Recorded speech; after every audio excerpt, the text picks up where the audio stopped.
Zoom remote conference software in lieu of an in-person meeting, and in accordance with the prior directives related to the COVID-19 pandemic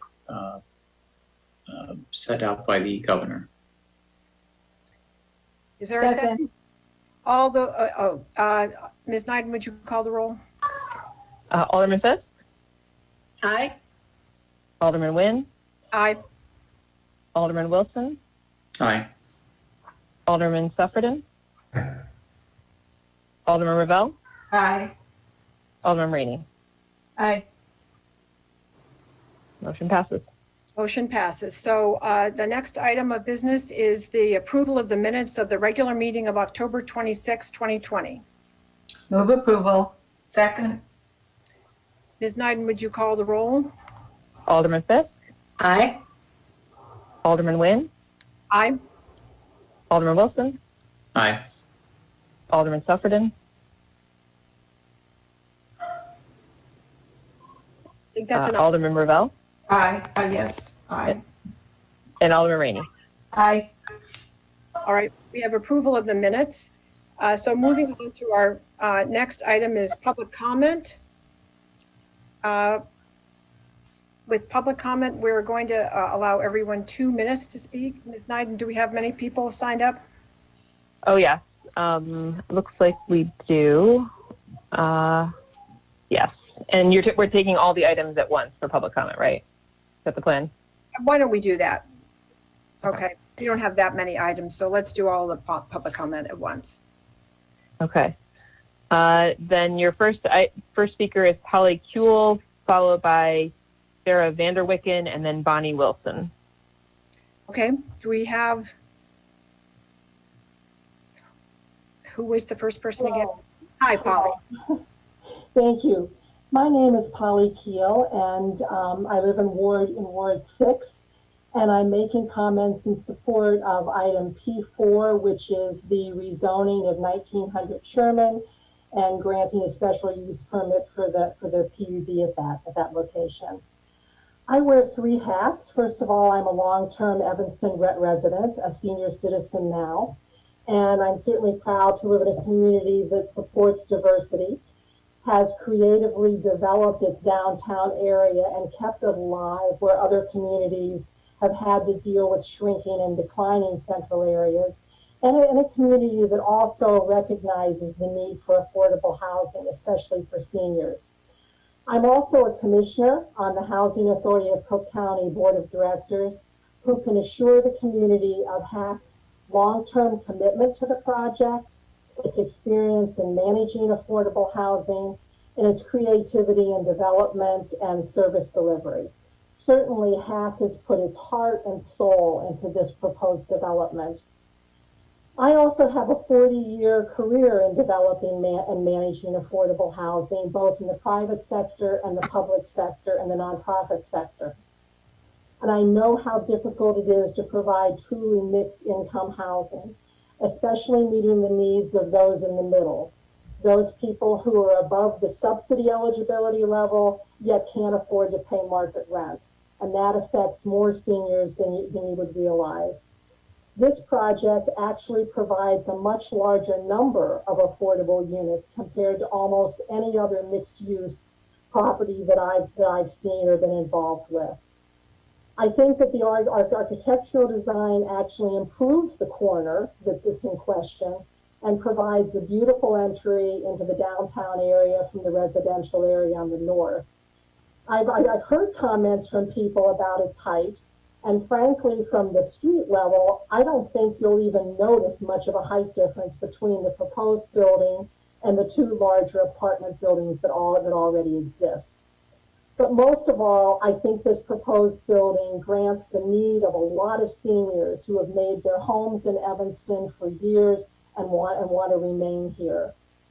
I hope that the Planning and Development Committee can look at the larger needs of Evanston and recommend the rezoning and special use permit required to the City Council. Thank you very much. Thank you. Ms. Knighton, who do we have next? Sarah Vanderwi, and then Bonnie Wilson. Okay, thank you. Sarah, are you with us? am with you. My picture is not, but I'm here. Go right ahead. Okay. My name, as you know, let me start my video. Okay, there we go. Is Sarah Vanderwi. I live across the street just south of the proposed new building on Sherman and Emerson in the wonderful Sherman Garden Cooperative Apartments. Sherman Gardens is a 5-building complex next door to Lou Molinati's, was built in 1947 as housing for veterans. With 7 stories and a massive footprint, it was at the time undoubtedly objected to as not in keeping with the neighborhood. But the veterans coming back from World War II needed housing, and it was built. The primary objection to this project appears to be the perceived incursion of a relatively tall building into a neighborhood that, to the north, is comprised of shorter buildings. The picture I get is of residents with their fingers in the dike, protecting against a flood that will ruin the character of their community. But what is that flood? The entire purpose of the height, the market rate units, and the use of the site is to provide 51 units of affordable housing. This is a unique opportunity that will not be available at any other site in Evanston. And what is the community character that is so endangered?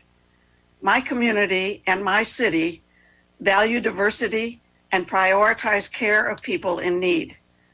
We accept, as with the reparations ordinance, that making progress in meeting our social priorities and goals may require citizens to change some of their expectations and assumptions.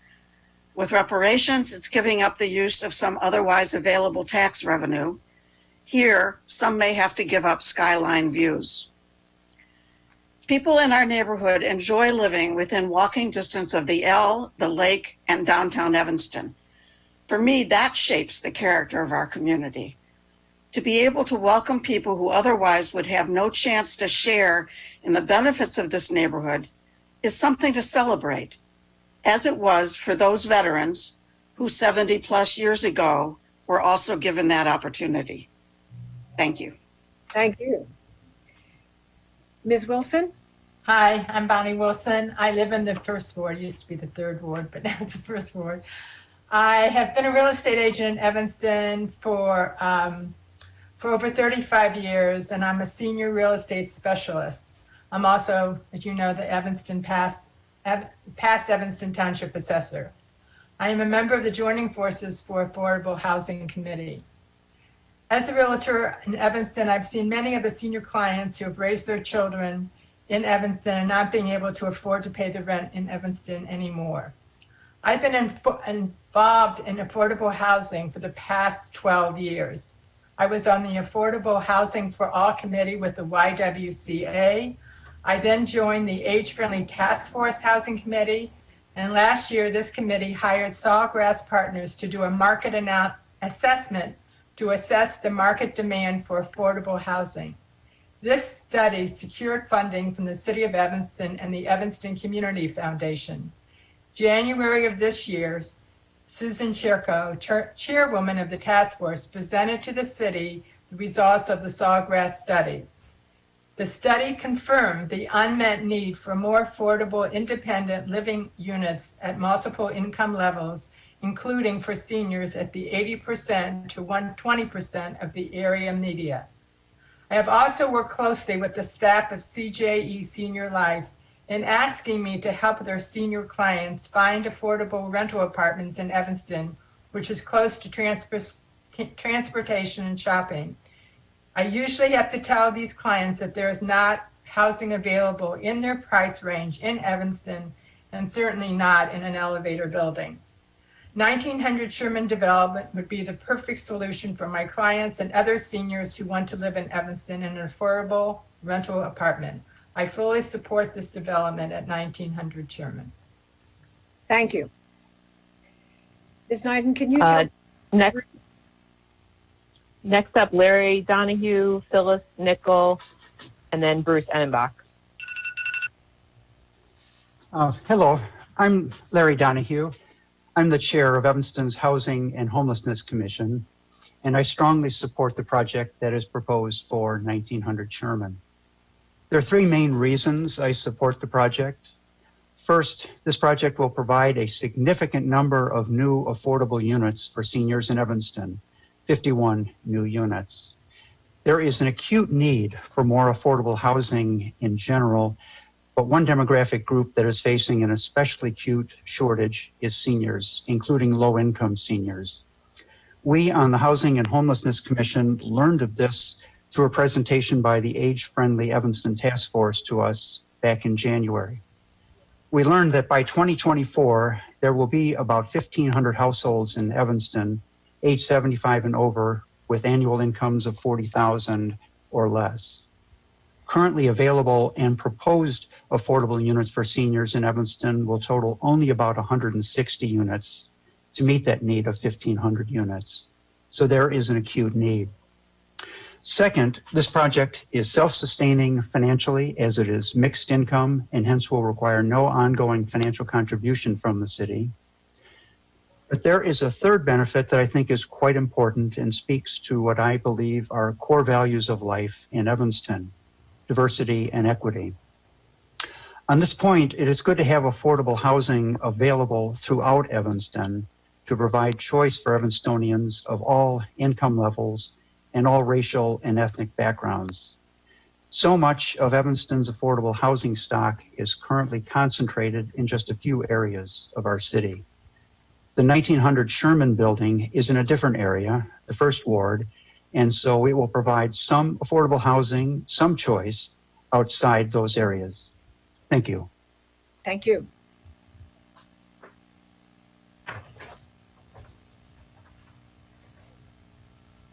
Who do we have next? Phyllis Nickel, then Bruce Enenbach. Welcome, Phyllis. Hello, my name is Phyllis Nickel. I'm part of the Joining Forces team, and I am speaking more from an emotional standpoint than a data standpoint. My colleagues have really laid out a lot of the facts.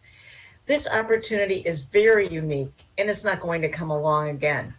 The chance to add 51 new units of truly affordable senior housing without requiring government subsidies or tax credits is remarkable, and it shouldn't be overlooked or squandered. We are poised to be at the forefront of innovation by creating a truly mixed income building for seniors, as several of the previous speakers have mentioned, in a location convenient to public transit, shops, restaurants, services, and medical care. So just as Evanston is becoming known for its reparations efforts nationwide, it can also become known for its commitment to mixed income senior housing, to diversity in a way that's unrealized in most places. It's time to be bold and be proud of how our city can be a leader in truly committing to equity, diversity, and affordability. We have a prime opportunity to walk our talk for our residents and be a model for other cities to emulate. As we know, affordable housing is a nationwide crisis as well as a serious problem in Evanston. But we've been offered the opportunity, the chance to make a change happen and to demonstrate to other cities the results that leadership willing to be bold. Let's just keep out in front of it as leaders and let's just do it. Thank you. Thank you, Ms. Nickel. Mr. Enenbach? Good evening. I'm talking on item P4, 1900 Sherman. Although I might appreciate the affordable housing aspects of this project, all of what is described as mitigation relative to its mass outlined in the proposal ultimately fails, as there's nothing that can overcome the building being simply way too massive and out of scale for its location. The developer requests that the city approve two zoning changes. One, a map amendment to change the zoning from R6 residential to C1A commercial, and two, then a special use of the C1A to allow for a multifamily residential and commercial zone. This would seem inappropriate. What the developer refers to as zoning gymnastics appears rather to be just finding a loophole, exploiting our zoning code to avoid a 2/3 majority vote requirement at council. Additionally, how can we allow a C1A commercial zoning where no commercial is even contemplated? There is no commercial activity proposed for this project. Can a commercial zoning even be permitted in such a case? That would make no sense. Developers come to our town and propose projects that are way out of line with our zoning. They do so in full knowledge of our zoning requirements, and they expect us to make major adjustments. They say that their project is just not feasible without the city granting enormous variances. It is not our job to make our zoning conform to their project. It is their job to make their project conform to our zoning or do something else. Evanston is more than justifiably fed up with giving away the store. Further, the developer states that the development is consistent with established city plans and development policies included in the North Downtown Plan. The referred to North Downtown Plan was proposed but never adopted by the council. But in any event, if the developer is going to cite adherence to said plan, it should be noticed that the said plan excluded all of Sherman Avenue north of Emerson as being not in the area to be considered for more development. Nor is this project transitional in height. And further, the height of the link was intentionally constrained to the height of the existing Perlman building, and so should this project be so constrained. Very importantly and bottom line, this project is only masquerading as an affordable housing project. It is not at all what it set out to be months ago. What was originally a 30% market, 70% affordable project has somehow been transformed into a 70% market, 30% affordable project, thus becoming really just another regular residential project. Mr. Enenbach, I'm sorry, Yes. your 2 minutes are up. Oh, Melissa, please. Nope, sorry. Everyone. All right. Johanna, who's next? Next up, Melissa Appelt, then Mike Pasilko, then Peter Miller. Okay. Ms. Appel, go. Okay. Good evening. I'm speaking today on behalf of Interfaith Action of Evanston Board of Directors. And every day we see the impact of an inadequate supply of affordable housing on the lives of homeless and hungry people in Evanston. We know it's a very challenging problem for all of us, but we believe the proposed HAC development at Emerson and Sherman presents an opportunity, not only for the addition of 51 affordable units, but also for the innovative approach to the complexities of funding it. We urge you to take advantage of the opportunity and approve this project. Thank you. Thank you very much. And who is next? Mr. Vasilko, are you next? I guess I am. I'm speaking in opposition to P4.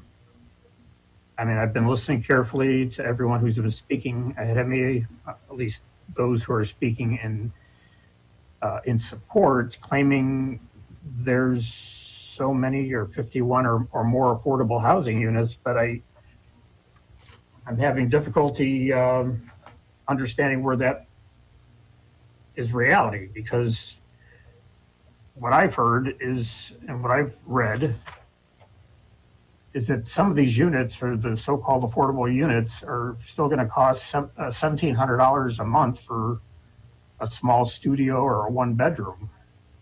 I mean, for somebody who is seeking affordable housing, and I think that term is just so misused, but regardless, $1,700 a month is not affordable for most people who are striving on a small salary, small income to live in Evanston. So I oppose that. I mean, once again, you throw zoning out the window. That's Evanston appears not to really have a zoning code, because I haven't seen a project come before you, rarely come before you, that actually meets zoning out of the box. They're all asking for more than what current zoning allows for, and it just seems ridiculous that our staff and this committee seems to gravitate towards, again, throwing the zoning code out the window and just starting from scratch and doing what a developer wants. So I oppose this.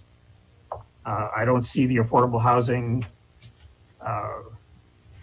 claims that I keep hearing about from others on this call, but I could be wrong. Thank you. Thank you. Next, Peter Miller, then Chris Van Avermaty, and then Wynn Graham.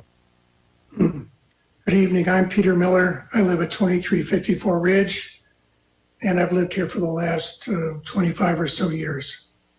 I'm speaking against Resolution 73-R-20, a subdivision of 2404 Ridge Avenue.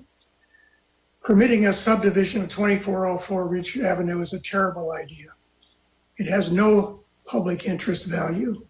It is, in fact, simply a measure that would enrich a single landowner. It will lead to an intolerable increase in traffic in the one-lane alley that is the only way in and out of the property.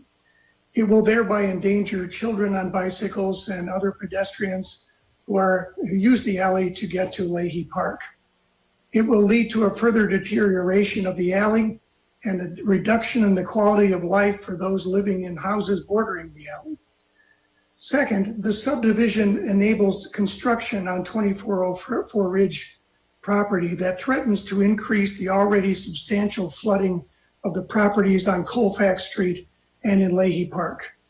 The resolution, moreover, does not provide sufficient protection for the view of the landmark buildings that are already on the property, since the language does not specify exactly where an ill-advised new structure can be built.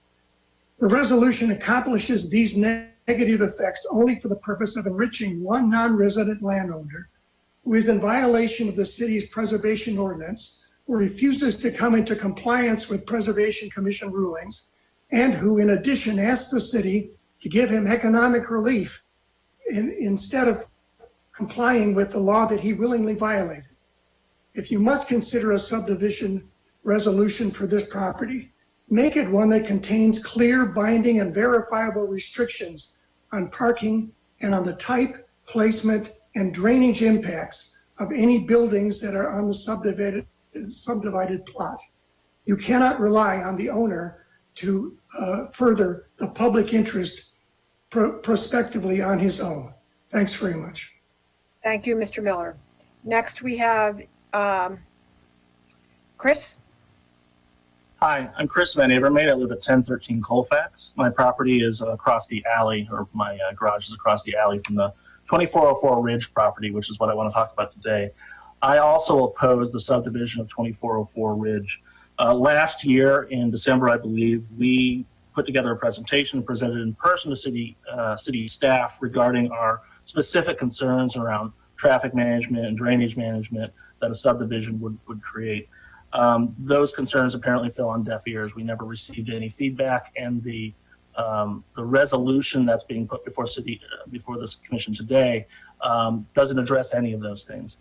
So if a subdivision is to move forward, these concerns around the amount of cars that can park on that property and use the alley, the concerns around the flooding, these need to be addressed up front, because if we allow the developer to subdivide the land without an actual plan for what he's going to build on it, then we're opening up a Pandora's box that he'll be able to do whatever we can, and we'll be fighting an uphill battle to prevent any undesired outcomes moving forward. Thank you. Thank you.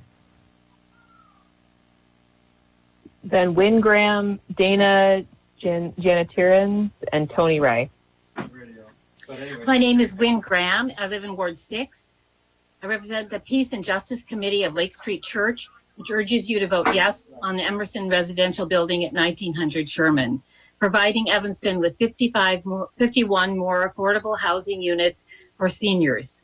This project not only provides a substantial number of affordable units, but also establishes a new model by designing a mix of affordable and above market units, leveraging its high rent units to pay for the affordable ones. Our congregation supports a covenant that states we will work against injustice and to protect the vulnerable. Providing secure, affordable housing with amenities for all residents fulfills these goals. It also builds a community not segregated by income levels. Please support this opportunity to bring a unique residence for seniors to Evanston. Thank you, Ms. Graham. Mm-hmm. Johanna, who do we have next? Hi, my name is Dinah Yantrans, and I'm a 9th Ward resident at 848 Ridge Avenue. I've been there almost 20 years now, a longtime renter, and I'm also a member of Joining Forces for Affordable Housing. I'm speaking in favor of 1900 Sherman. You've already heard some of the reasoning from others about the mixed income financing model, more affordable units at a lower AMI than any other development that we've had in recent years. I believe that with well thought out developments like this, Evanston could be a leader in what could be called density done right, more compact living that promotes sustainability and the well-being of residents. We need a lot more affordable housing, including for seniors. So 50 units may not seem like much, may seem like a drop in the bucket. But think about that in terms of equivalent smaller residences or developments. Where in Evanston do we have room to build 16 3-flats or 8 6-flats even? This is a major addition to the affordable housing stock we have here in Evanston. Larger developments like this house more people on a smaller footprint than single family homes or smaller developments. And that's important in cities like ours with scarce land for housing development. Compact housing also improves energy efficiency over single family or smaller developments. According to the U.S. Energy Information Administration, households living in apartment buildings with 5 or more units use about half as much energy as other types of homes. Denser residential areas have shorter distances between home, work, and school, food, healthcare, and various other amenities and necessities. That allows people to walk, bike, or use public transportation instead of cars, which in turn conserves fuel, reduces emissions, and decreases the number of parking spaces required. The retail, service, and restaurant sectors have been hard hit by the pandemic everywhere, and including in Evanston. Adding residents to our downtown area and its outskirts would bring more shoppers and diners to the businesses in this part of Evanston. I believe that the 1900 Sherman development would be a positive step toward both helping the city meet the City Council meet Evanston's affordable housing goals as well as its sustainability goals. Thank you. Thank you very much. Next up, Tony Ray, then Melinda Russo, and then Amy Curson. Okay, thank you. Hi, I'm Tony Ray. I live at 1020 Grove, which is an independent living senior building, and I can testify there's a great need for senior affordable housing in Evanston. I'm not going to repeat all the other things you've already heard. I support us building 1900 Sherman. It sounds like something that Evanston really needs. And I echo the people who've said, let's walk the talk. Thank you. Thank you, Ms. Ray. Who is next? I think it's me. Yes, you are. Hi, my name is Melinda Russo, and I live in the 3rd Ward. I'm also a member of the Joining Forces for Affordable Housing Coalition, and I'm speaking in support of agenda item P4, the Housing Authority of Cook County's proposed development at 1900 Sherman Avenue and the related rezoning and special use permit. I appreciate that expand affordable housing options is one of the 5 goals for this year in the City of Evanston's strategic plan. And I believe that supporting this project is an opportunity to take real action on this goal. This past summer, I began to learn more about affordable housing in our community. And one thing that I learned is that a building's height is a tool that can be used to create more affordable housing more efficiently. I can understand some neighbors' concerns about building height, and in the past I might have shared this concern myself, but my thinking has changed since learning more. I now believe that I cannot truly be in favor of affordable housing and at the same time object to taller buildings in Evanston. The height of this building provides stable homes for approximately 50 families. That is more important to me than any other consideration. If we want to move towards a more equitable society, the undeniable fact is that we need to share resources. We need to share space, share our skyline, and open up our idea of what a livable city for everyone actually looks like. This is a step towards creating the Evanston that we believe in, a city where we care for all people in our community, particularly those who find themselves in vulnerable situations, a city where we respect and support our senior citizens, and a city in which we truly value racial, ethnic, and economic diversity. I strongly encourage you to vote in favor of agenda item P4 and the 1900 Sherman Avenue development. And thank you very much for your time. Thank you. Amy Curson, then Jacqueline Eddy, and then Ann Weatherhead.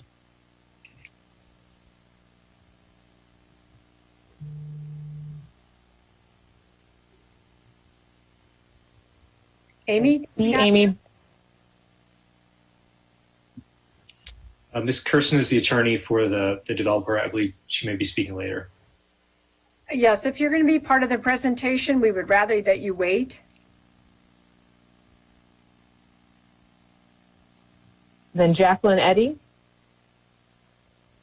Ms. Eddy?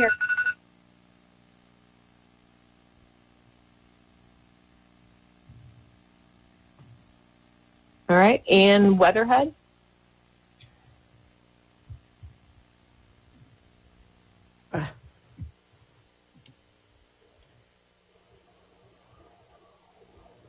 Okay, I'm starting my video. I'm Ann Weatherhead, and I am representing three hats today. I'm a resident of the First Ward. I'm a member of Evanston Lighthouse Rotary, and also joining forces for affordable housing. I moved to Evanston 6 years ago because it's a city known for its diversity and focus on equity and inclusion. However, Evanston is deficient in affordable housing units. Adding more units, such as the Emerson project, supports Evanston's vision of creating a livable city for everyone so that we can maintain our rich diversity. As a member of Rotary, I chair the Housing Committee with a focus on advocacy for increased affordable housing in Evanston. You've heard already many comments about the facts around this and other types of support, so I will not repeat those. I am presenting my views and those that I work with from an equity and diversity lens. And I encourage you, please, to support the development as presented. Thank you. We have Sue Lolbach, then Kira Kelly, and then Cecil McKee.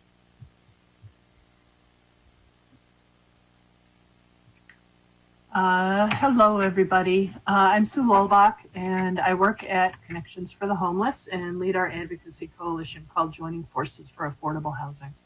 I'm here to ask you to support development of the Emerson at 1900 Sherman. Not only will this building bring 51 new units of affordable housing to Evanston, it will do so by increasing Evanston's overall capacity to provide affordable housing.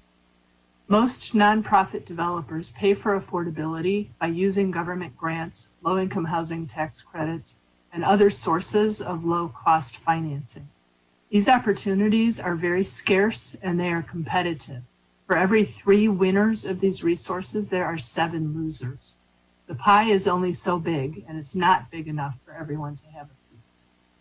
With the Emerson, the Housing Authority of Cook County is taking a different approach. They're bringing their own pie to the table. By including enough more expensive units to pay for the cost of the less expensive units, they're increasing the supply of affordable housing for seniors in Evanston by 11% without taking any resources away from other potential projects. While the Emerson will significantly further the city's goal to increase the supply of affordable housing, it's not perfect because it will create change that some people do not like. However, according to the DePaul Institute on Housing Studies, there's a shortage of more than 6,000 affordable units in Evanston and Skokie combined. Without significant change, Evanston will never be able to address its affordable housing goal. We ask you to make the meaningful choice for change and for affordable housing and to support the Emerson. Thank you. Thank you. Next, Kira Kelly, then Cecil McHugh. Hi. I am here to ask that you please advise the HAC Housing Authority of Cook County developers to come back with a better proposal. I sort of feel like I'm in the twilight zone a little bit because the first version that HAC presented, and I think everyone still thinks on the table, was palatable and reasonable and wonderful. 11 stories, 80 units, 70% affordable. Yet that's transformed into an over-the-top ask in an unacceptable building at 16 stories, which is 100% beyond our zoning. It has 168 units, so that's more than double, and 70% luxury, not 70% affordable anymore. Even you, City Council, last you heard the presentation, it was 70% affordable. 70% luxury is the last thing Evanston needs. And all the people speaking to affordability, think about this. There's many studies that show luxury and upzoning is contributing to inaffordability, gentrification, and pricing low-income residents out of town. And we are seeing this with our own eyes. We're disappointed, actually, that HAC only included the required 20% actual affordable housing units, according to our IHO. That's all, it's 34 units actually. The 10% missing middle units are priced at almost $1,700 for small studios and 1 bedrooms. And this is what we understand from the developer has driven the height up to 16 stories. And they, so the neighborhood is, let's see, I was going back to the, these units, 1,700 are really still pricey and comparable to the non-luxury units that are available in Evanston. It's not the equivalent, the ask that they're making in this neighborhood does not, there's not grounds for these still very expensive units. The precedent here are that there's 2 to 4 story buildings north of this property and beyond. And this will create a precedent, especially with its proximity to Northwestern. Developers would love to build an equally large luxury housing for Northwestern.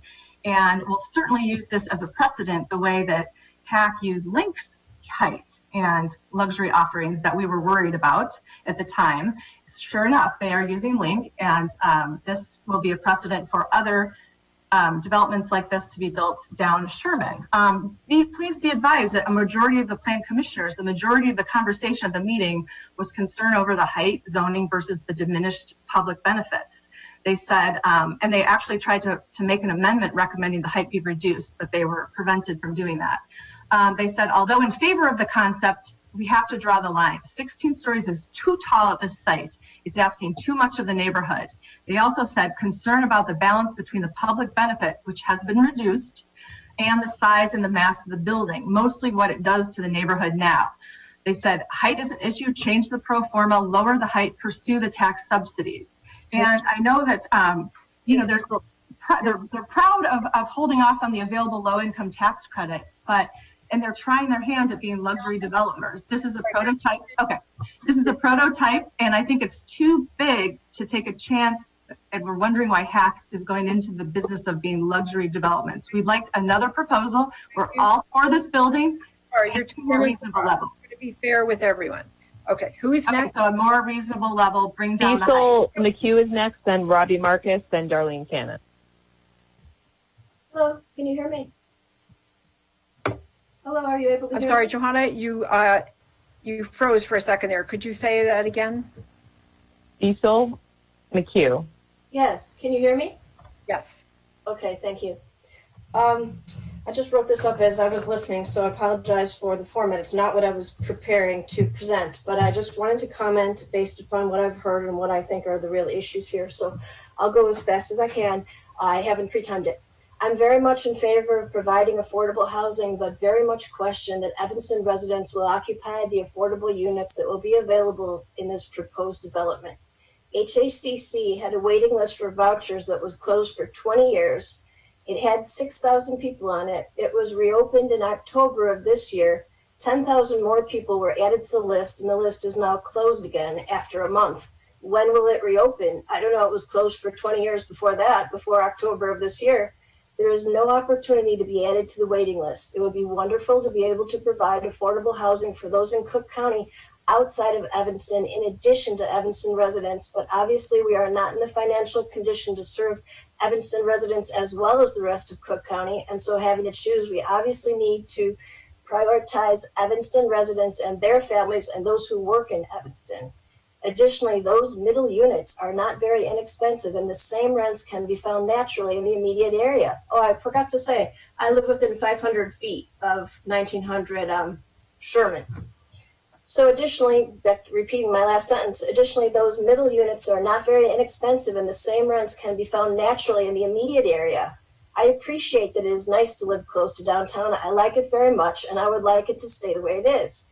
Seniors, please join us in the smaller buildings in the area right around here that have apartments with the same rents as the rents proposed for the middle income units. We'd love to have more seniors in the area. For those lower income seniors who can't afford the middle units and qualify for the affordable units, your vouchers could be used elsewhere. And if that is a problem, it is a problem we can solve in another way. Unfortunately, this building is not serving what I think of as the people most in need of affordable housing. Those who make more than 50% of the AMI and therefore don't qualify for the affordable units in this building.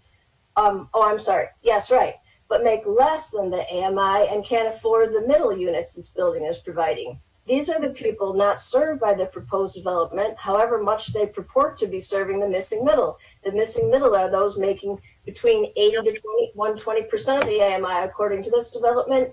No, I'm sorry. Time is up. I'll sum up. The real people that are missing are those making between 50 and 80% AMI. This building is not using tax credits. I'm sorry. Oh, I'm so sorry. I know. I also have just two sentences. As I say, I didn't pre-time this because I made it up in response. They're not using tax credits because they can't, because they're not providing a majority of affordable units. Thank you very much. Sorry for going. Ms. Nyden, who do we have next? Robinson Marcus, then Darlene Cannon, then Claire Kelly.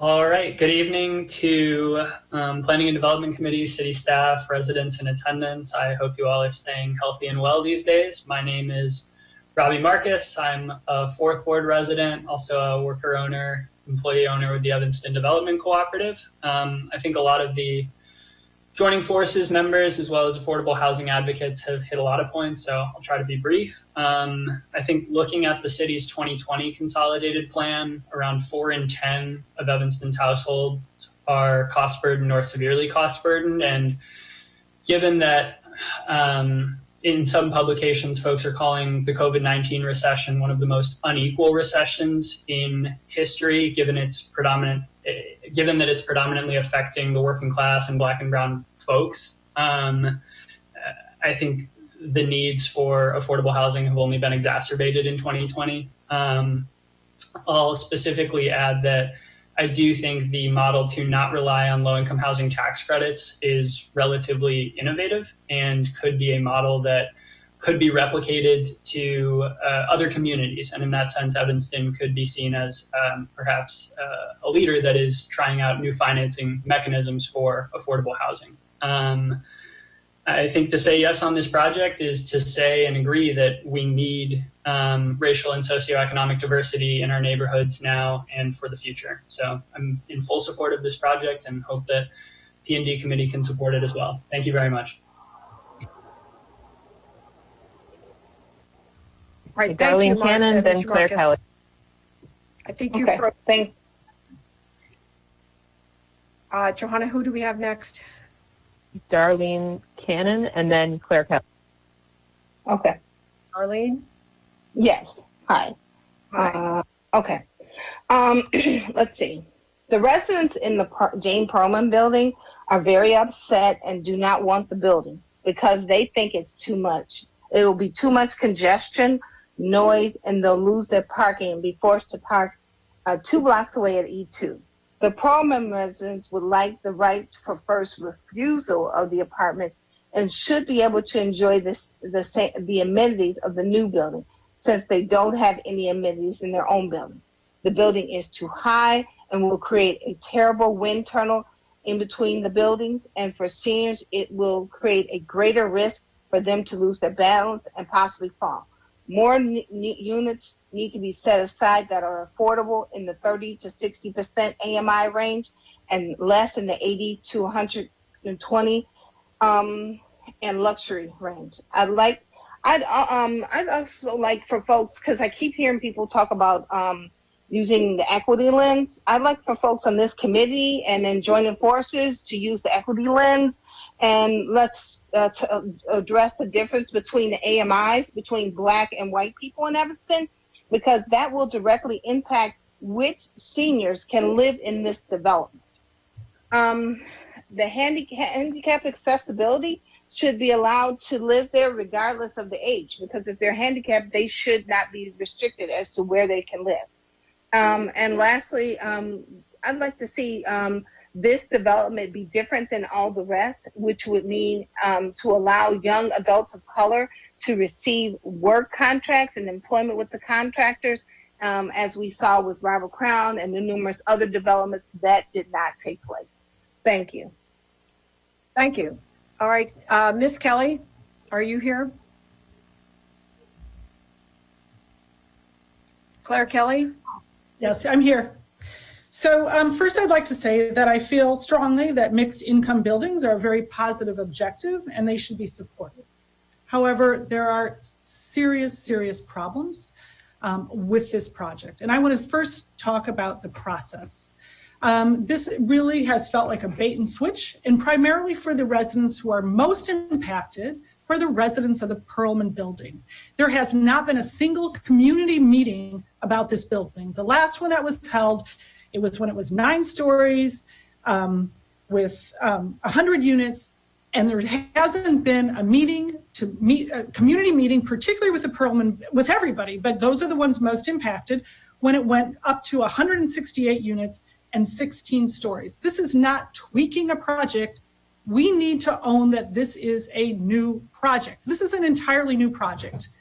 And everybody, including the Perlman residents, have a right to quality of living, and their voices should be heard. And they are feeling right now, and I'm going to tell you, at least 40 people in that building are very upset with the project and feel voiceless. They feel disregarded. And I have to say, I am, to put it mildly, dismayed at all these people getting up here tonight and applauding, affordable units and saying they're, about the Black and brown people, but who's walked into that building to talk to the residents, the low-income residents of the Perlman building? They feel threatened. They feel intimidated. The Plan Commission notice that was put up was torn down by management.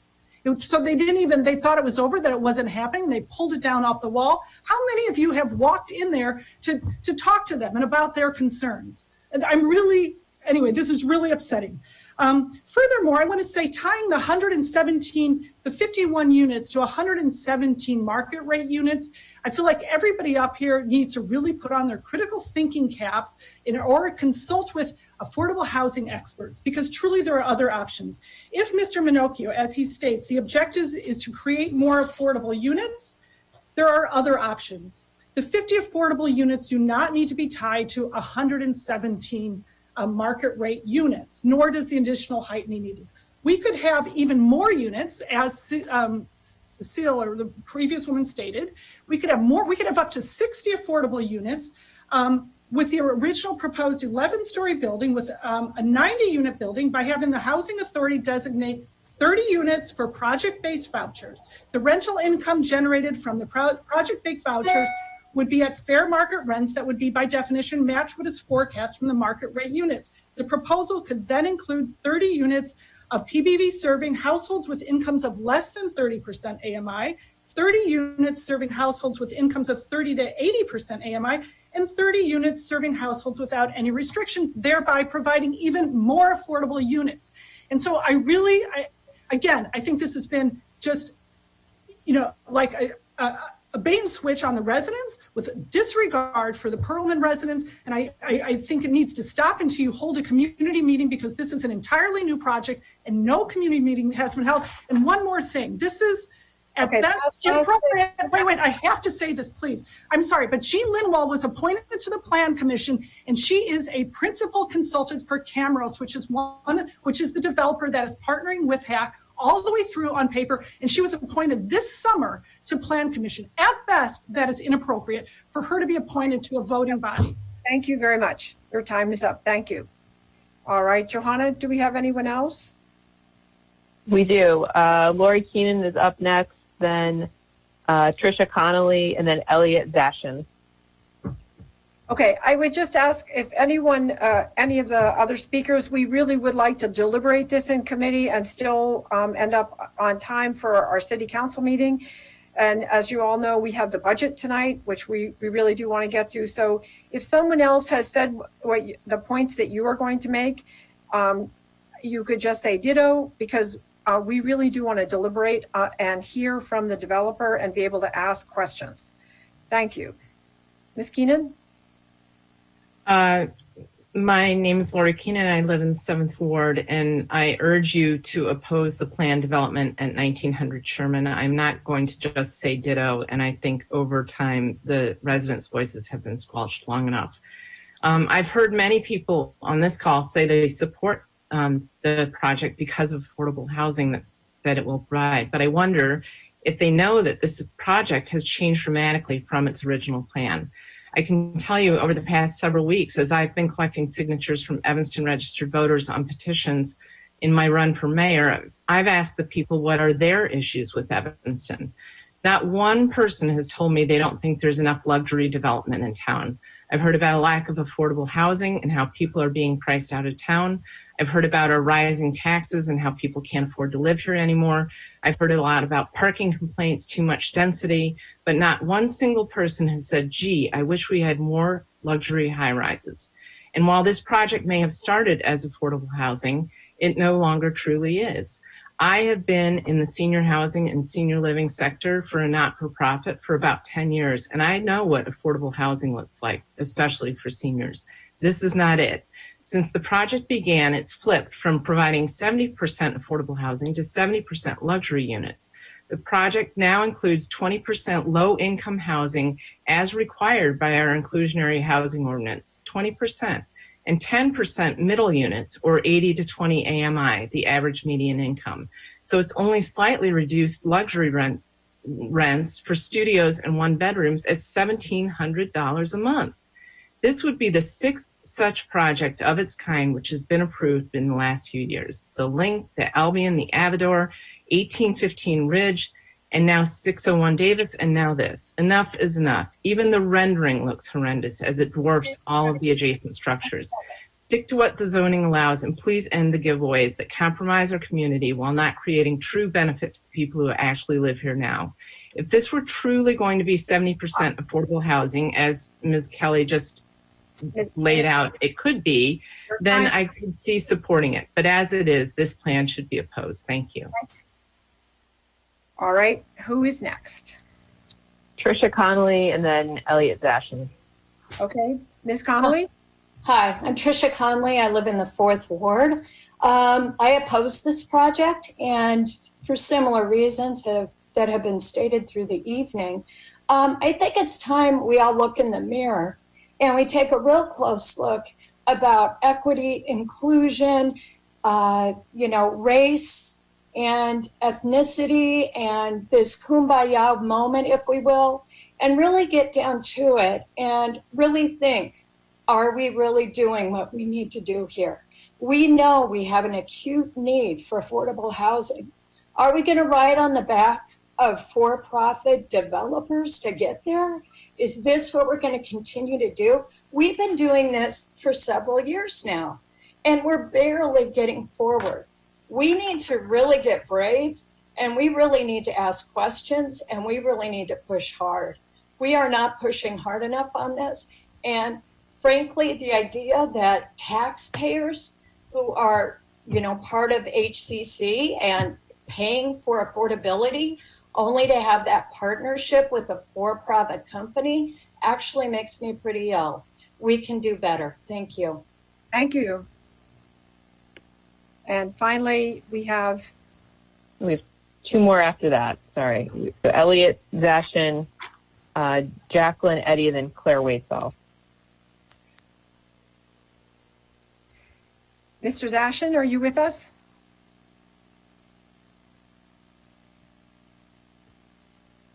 Do we see him? Okay, let's go on to Jacqueline Eddy. Are you here? if I can jump in, I just want to make sure that the link was sent to Mr. Zashin. I think it was a late sign up. He did receive the link. Okay. Okay. Is Miss Eddy with us? I am. Hi. Can you go ahead? Hi. Thank you. My name is Jackie Eddy. I live at 418 Church Street in Evanston. I've been a resident of the First Ward for over 30 years. I strongly support the proposal for the development at 1900 Sherman. I think it's an innovative model to create and fund affordable housing in a way that will not segregate people based on income levels. On our website, the City of Evanston states a vision to create the most livable city in America that celebrates the diversity of the city's residents and is a vibrant community comprised of many strong neighborhoods, races, religions, and levels of income. Our Plan Commission in 1996 offered to get input from Evanston residents. 1 to 13% of the residents mentioned most of the responses, but 27% chose to live in Evanston because of population diversity. Our 2000 comprehensive housing plan says we should work to address the concerns about cost and affordability, and recently that senior housing is lacking, affordable senior housing is lacking in Evanston. I believe the unique community character of our livable city that celebrates economic and racial diversity is at risk, and I support this project and the City Council for making affordable housing one of its top priorities. I'm extremely proud to live in a city that's leading the country in conversation and actions around reparations and the commitment made by our City Council to end structural racism and achieve racial equity. A strong commitment to create affordable housing options across our community will be one of the most effective tools we can use towards reparation efforts. If Evanston wants to maintain its special character, we should support all these types of proposals and put teeth in our commitment as the first city in the country to adopt and implement a plan for reparations. This is the Evanston that I know and love and want to continue to live in. Thank you. Thank you, Ms. Eddy. Okay, so my understanding, Johanna, is the last person on the list is Claire Waitzel. Right, and if Mr. Zashin has joined us, I'm not sure that's happened. I don't see him. No, I don't see him either.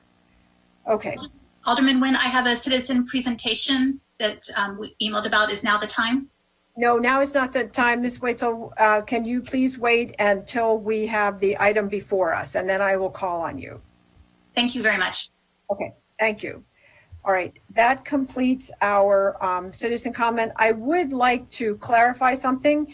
Mr. Scott Mangum, if you're on the line, there was a statement from one of our speakers that one of the Plan Commission members should have recused herself, Jean Lindwald, and I want to ask you specifically, what did Ms. Lindwald do when this P4 was before the Plan Commission?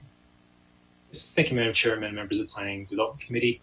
Ms. Lindwald did recuse herself from when this item was first at Plan Commission in September, and then she was not present at the October meeting when this item was before the Plan Commission. So I'm sorry, my concern was that she was appointed to the commission. I'm sorry. No, Ms. Kelly, you said she didn't recuse herself. She did. No, I said she was appointed to the commission, which was inappropriate to be appointed to a commission when her company was in the midst of vying for zoning variances for her company in partnership with HAC. That is inappropriate at best, Melissa, and you know it, and Jean knows it, and Judy Fisk knows it. You do not jump on a commission. And when she recused herself, she also did not state the reason why, which is stated in the rules book. Ms. Kelly, I've given you your opportunity. We've clarified it. We have many. No, you have not. You have not. She should never have been appointed to a commission when her company was in the throes. And she failed to explain why she was recusing herself, which is also stated in the rules that she should state. And she didn't. And she stayed at the meeting. She didn't even leave the meeting. Okay, Ms. Kelly, I believe that she acted appropriately from what our city staff has told us, and we're going to move on. Thank you. All right, next, we are going to move to our items on the agenda. Let's see here. First item, would someone on the committee like to take P1? Don't all raise your hands at once. All right. Alderman Wilson, can you bring forward P1 for us, please? And if the Sure. committee would turn on their video so I can see you, that would be really helpful. All right. P1 is Ordinance 35020, amending Title VI regarding ground floor uses in the D2 district.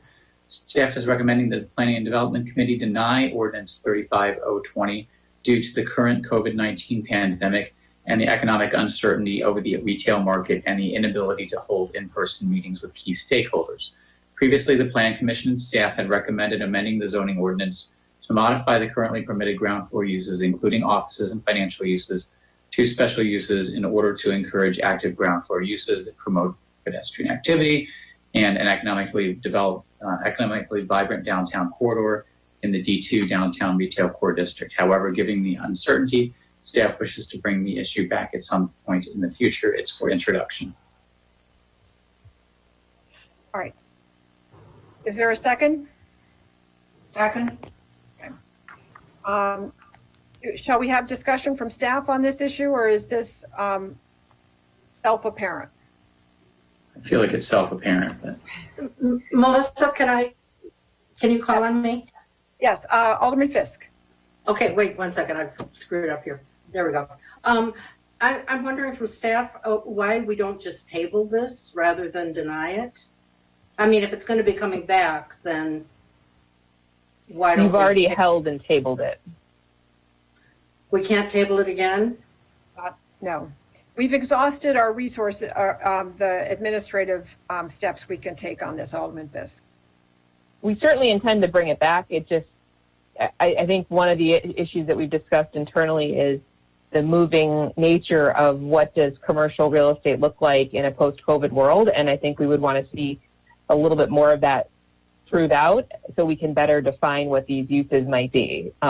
Just so we can understand what there might be another use that is out there that we wouldn't want to put on a ground floor that is akin to these, but is not as clearly defined as this, so that the actual use might need a different description in a year or 6 months. Okay, thanks. Okay. Do we need to take a vote on this? But I have a question. Oh, Alderman Rainey, I apologize. And then Alderman Wilson. Well, I'm wondering, why would we deny this? Why don't we just simply remove it from the agenda based on the COVID issue? I would hate for some other council to get hold of it and say, well, this was denied. Da, da, da. I mean, we don't really mean to deny it. We just want it off our agenda because we don't want to deal with it. Denial is too harsh for the issue at hand. That's an alternative. Alderman Wilson? So I agree with what Alderman Rainey just said. So that's kind of part one of my thoughts. But part two is that, I understand and respect the idea that we have to look at how things are going to be in the post-COVID world. But I think what we maybe want to consider is we have to be, I'm looking for the right word, but ready and able to. Agility, right. I think we would maybe want to have some agility in the present because, this is likely to take months longer and things are already changing and things have probably already changed. So I have a bit of an inclination to go ahead and proceed just to provide people with some options. The things are closed, things are closing, people are desperate to fill space and, I think when things come back, they're just simply not going to be exactly the same as they were. And, if we're short on, for example, restaurant space or whatever else, because we've allowed for these other things, there certainly are a number of buildings and other spaces that are, going to be thrilled to, have occupants because we've got a lot of empty space. Can we say flexible instead of? I'm Okay, sorry. I want to chime in. It seems like the video here isn't being recorded. Well, that's your problem. No, it's not. Well, that's all of our problem. I'm not responsible for it. I just want to make sure whoever the host of the meeting is recording this or.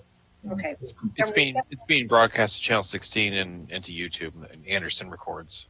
Okay. Thank you, Luke. All right. Ms. Neiden, would you like to respond to that Mr. Wilson's, Alderman Wilson's points?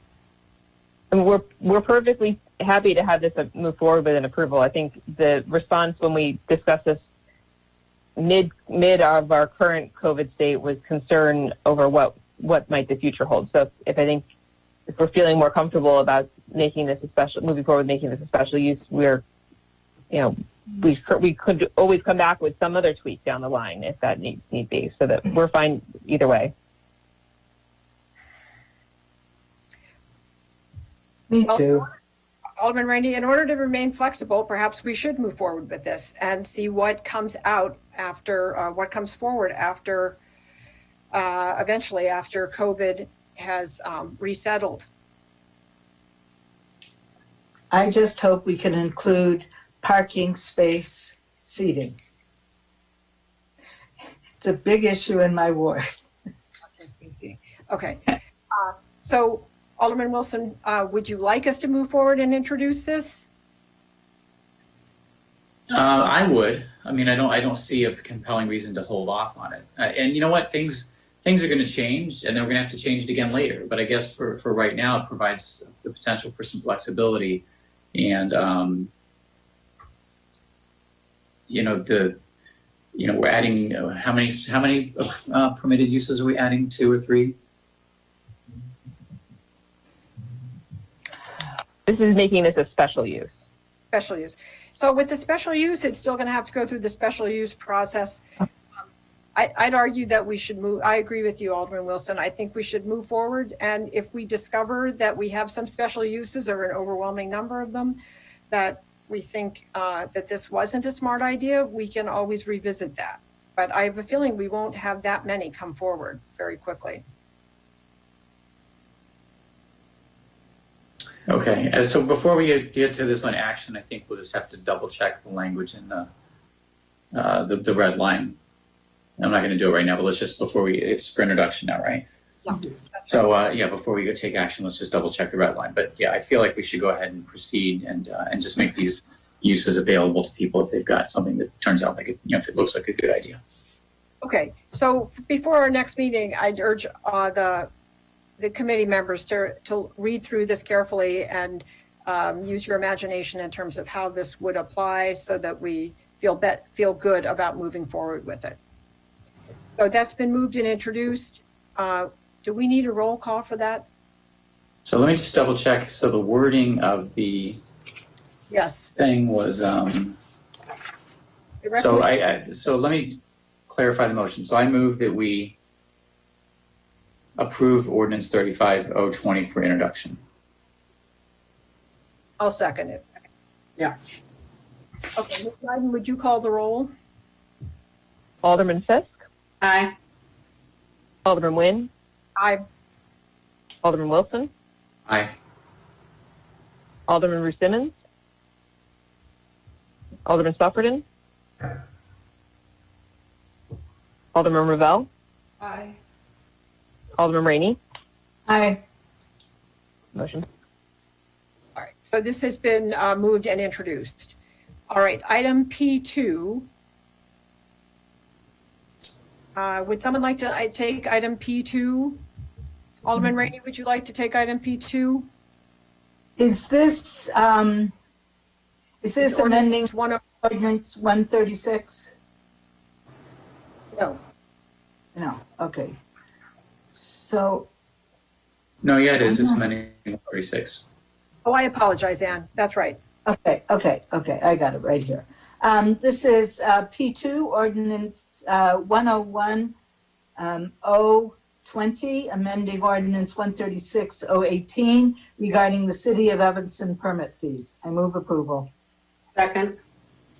All right, it's been moved moved in for introduction. It adds a recording fee. Sorry. Yes, that's right. Any discussion?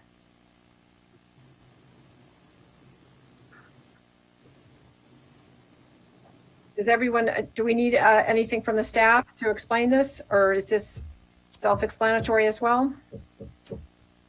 Seeing no hands, Ms. Nyden, would you call the roll, please, for introduction?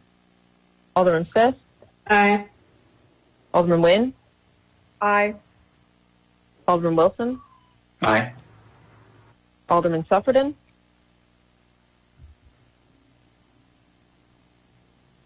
Aye. Alderman Ravel, Aye. Alderman Rainey, Aye. and Alderman Suffredin. Aye. Motion passes. All right, thank you. The motion passes. So item P, what is our next item here? Three. P3? Ridge Avenue. Yes. Who would like to take that? Alderman Ravel, would you like to take that? Sure. So staff recommends adoption of Resolution 73-R-20, approving a re-subdivision of 2404 Ridge Avenue, subject to conditions of approval requiring a 6-foot dedication of land for alley widening, a view easement for the existing landmarked house, disconnection of utility services, and capping and sealing of a well. This item was held at the September 14th Planning and Development Committee meeting and tabled to our meeting today, November 9th. And this is for action. Is there a second? Second. All right, it's been moved and seconded. We're open to discussion. Alderman Nguyen, good evening. I'm Sean Jones. I represent the property owner. All right, thank you, Mr. Jones. And I'm here to answer any questions and speak to this issue. All right, Alderman Wilson? So I guess there's a threshold question. It's my impression from our prior discussion that there was not, I'll call it a meeting of the minds or an agreement on the conditions that are in the resolution for the property owner. And I guess that's sort of my starting point, is whether that circumstances changed or not changed. That has not changed. This was a fully compliant subdivision. The zoning analysis had no issues with it. There's plenty of room for setbacks. The lot size is well more than big enough. There were conditions added, which were, some were inappropriate and some were just not contrary to Evanston code, such as the view easement. The alley dedication is something that staff just stuck on. So I would ask that this proceed, but without the conditions. I don't even understand the well capping. The well is a real part of the charm of the historic structure. And I don't know how you cap it without removing the well. We don't know if it's been capped. It's been there for 100+ years.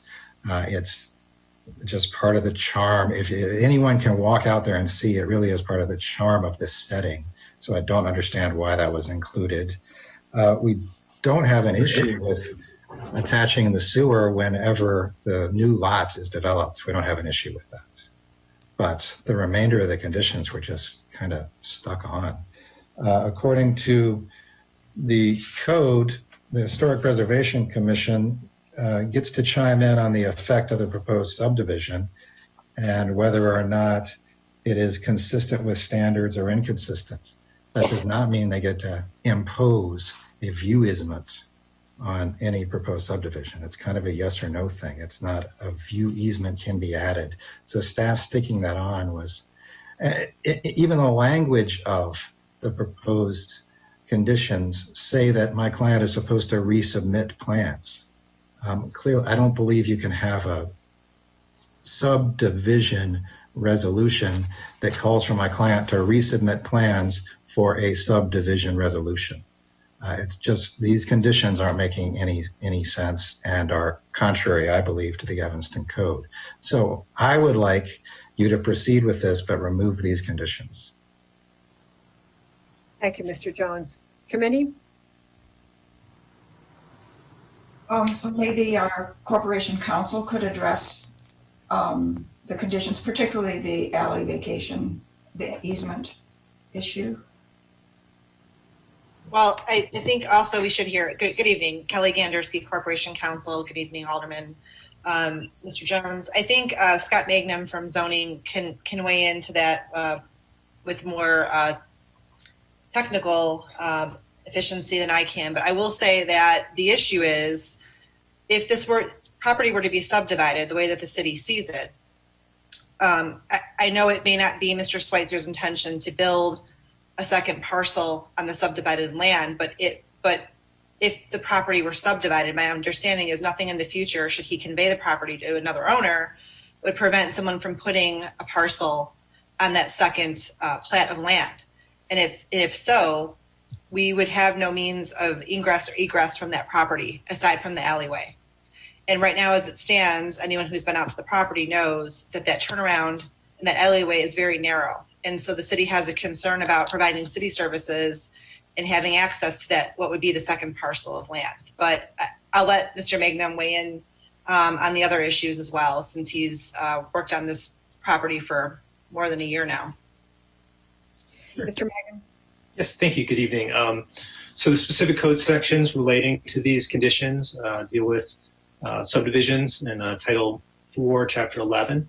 It states that there shall be a report by the Director of Public Works describing the public improvements available or required to serve the parcels. And then the City Council may condition any such approval based on the applicant's dedication to the city of any land required for public streets, alleyways, or other rights of way identified in the report of the Directors of Public Works and Utilities. So that is where the condition regarding the alley width came from. And as far as the condition regarding the subdivision, view easement from preservation.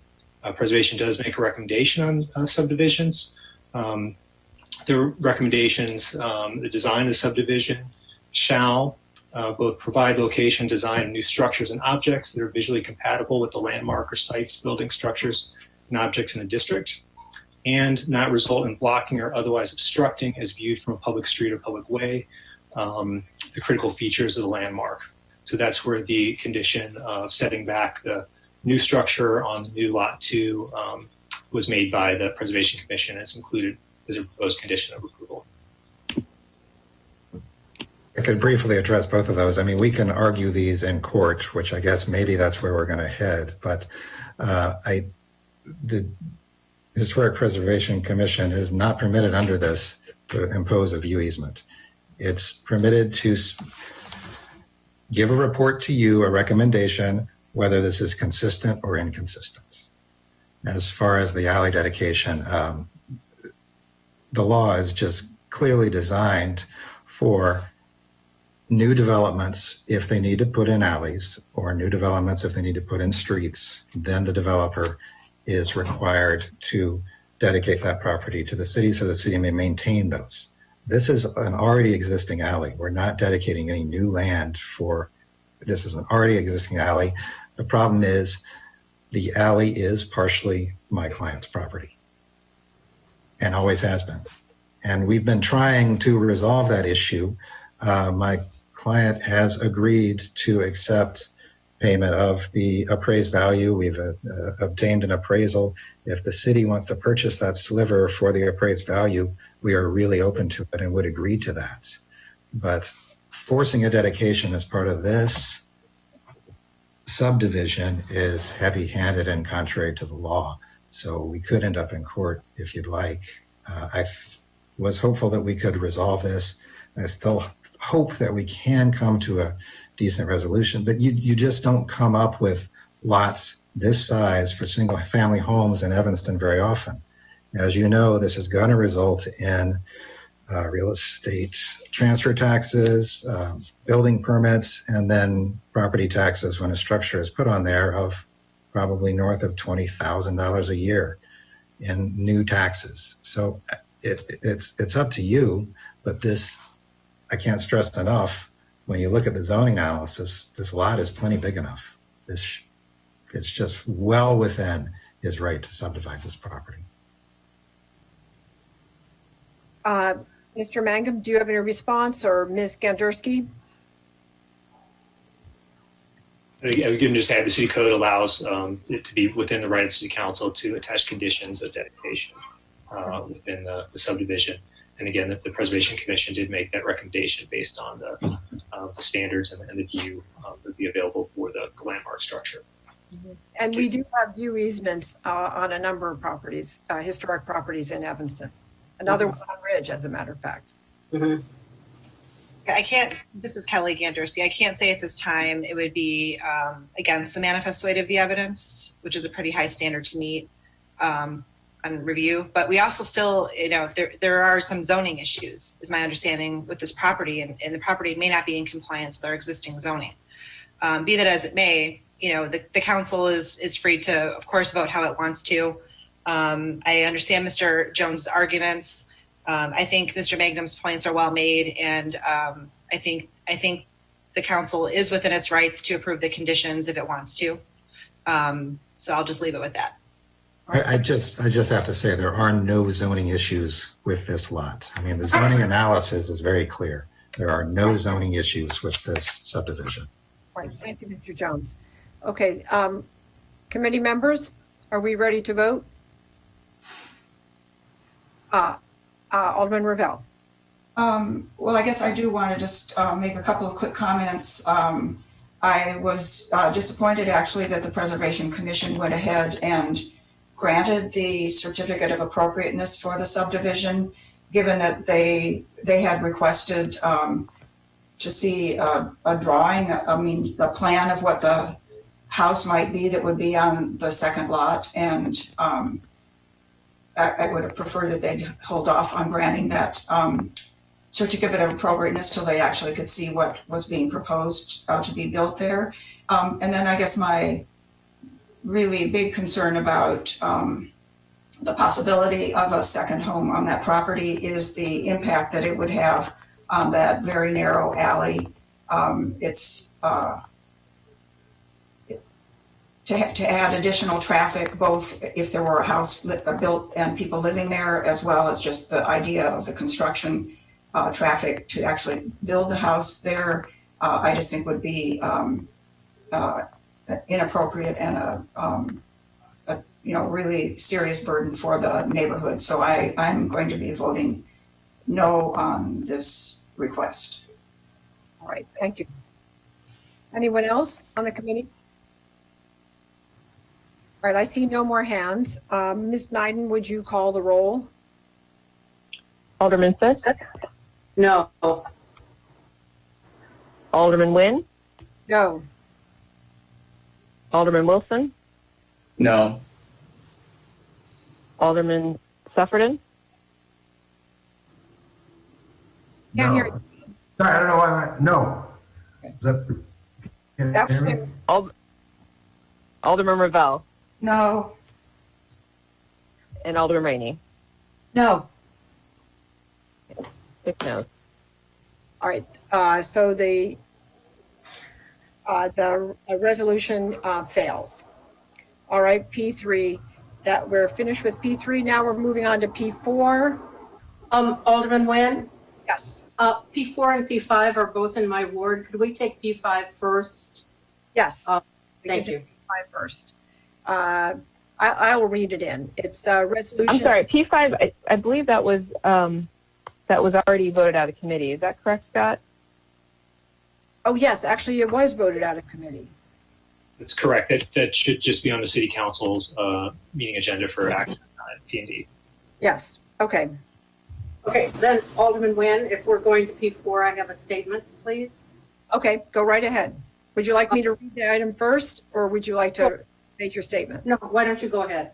All right, this is ordinance 109020, amending the zoning map to rezone 1900 Sherman Avenue from the R6 General Residential District to the C1A Commercial Mixed Use District, and granting a special use permit for a planned development at 1900 Sherman Avenue. This is for introduction. I move introduction. Second. All right, Alderman Fisk. Yes, thank you, Madam Chair. I communicated this previously to the mayor and Alderman Nguyen, a longtime friend and treasurer of my 2021 re-election campaign committee, is employed by Camaros Limited, consultant to the Housing Authority of Cook County on the 1900 Sherman project. To avoid any appearance of a conflict of interest and to ensure public trust in the process, I am abstaining from the discussion and vote on the proposed development at committee and at council. Thank you. All right. Okay, thank you, Alderman Fisk. Alderman Wilson? Thank you. And I appreciate the extensive comments we got tonight. It was, it's good. Can you hear okay? I apologize. We do have a presentation. Oh, presentations? Okay, sorry, I forgot. Okay, go ahead. Let's do that first. Yeah, not being in person, I don't have that trigger. So that visual reminder. So we do have a presentation from the neighbors and a presentation from the developer. So why don't we start with the presentation from the developer first? And Ms. Neiden, can you remind us again, who is that, who will be presenting that? Well, I can tell you, this is William James from Camiros. Rich Minacchio and I will both be making this short presentation. Okay, thank you. Can you turn your video on for us? Oh, I am so sorry. There we are. Thank you. Thank you. We do have a 10-minute presentation. We understand that the council has viewed all the project materials, our original full presentation before the Plan Commission, and have heard public comment about the project. This presentation will really focus on the key takeaways from all of that. I will be talking about the technical planning and zoning aspects of the project, and Rich Minacchio will be talking about the affordability aspect of the project. Ben, are you with us? Can you start? I'm here, Bill.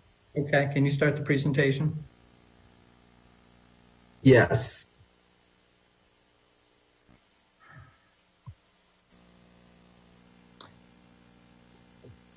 Okay.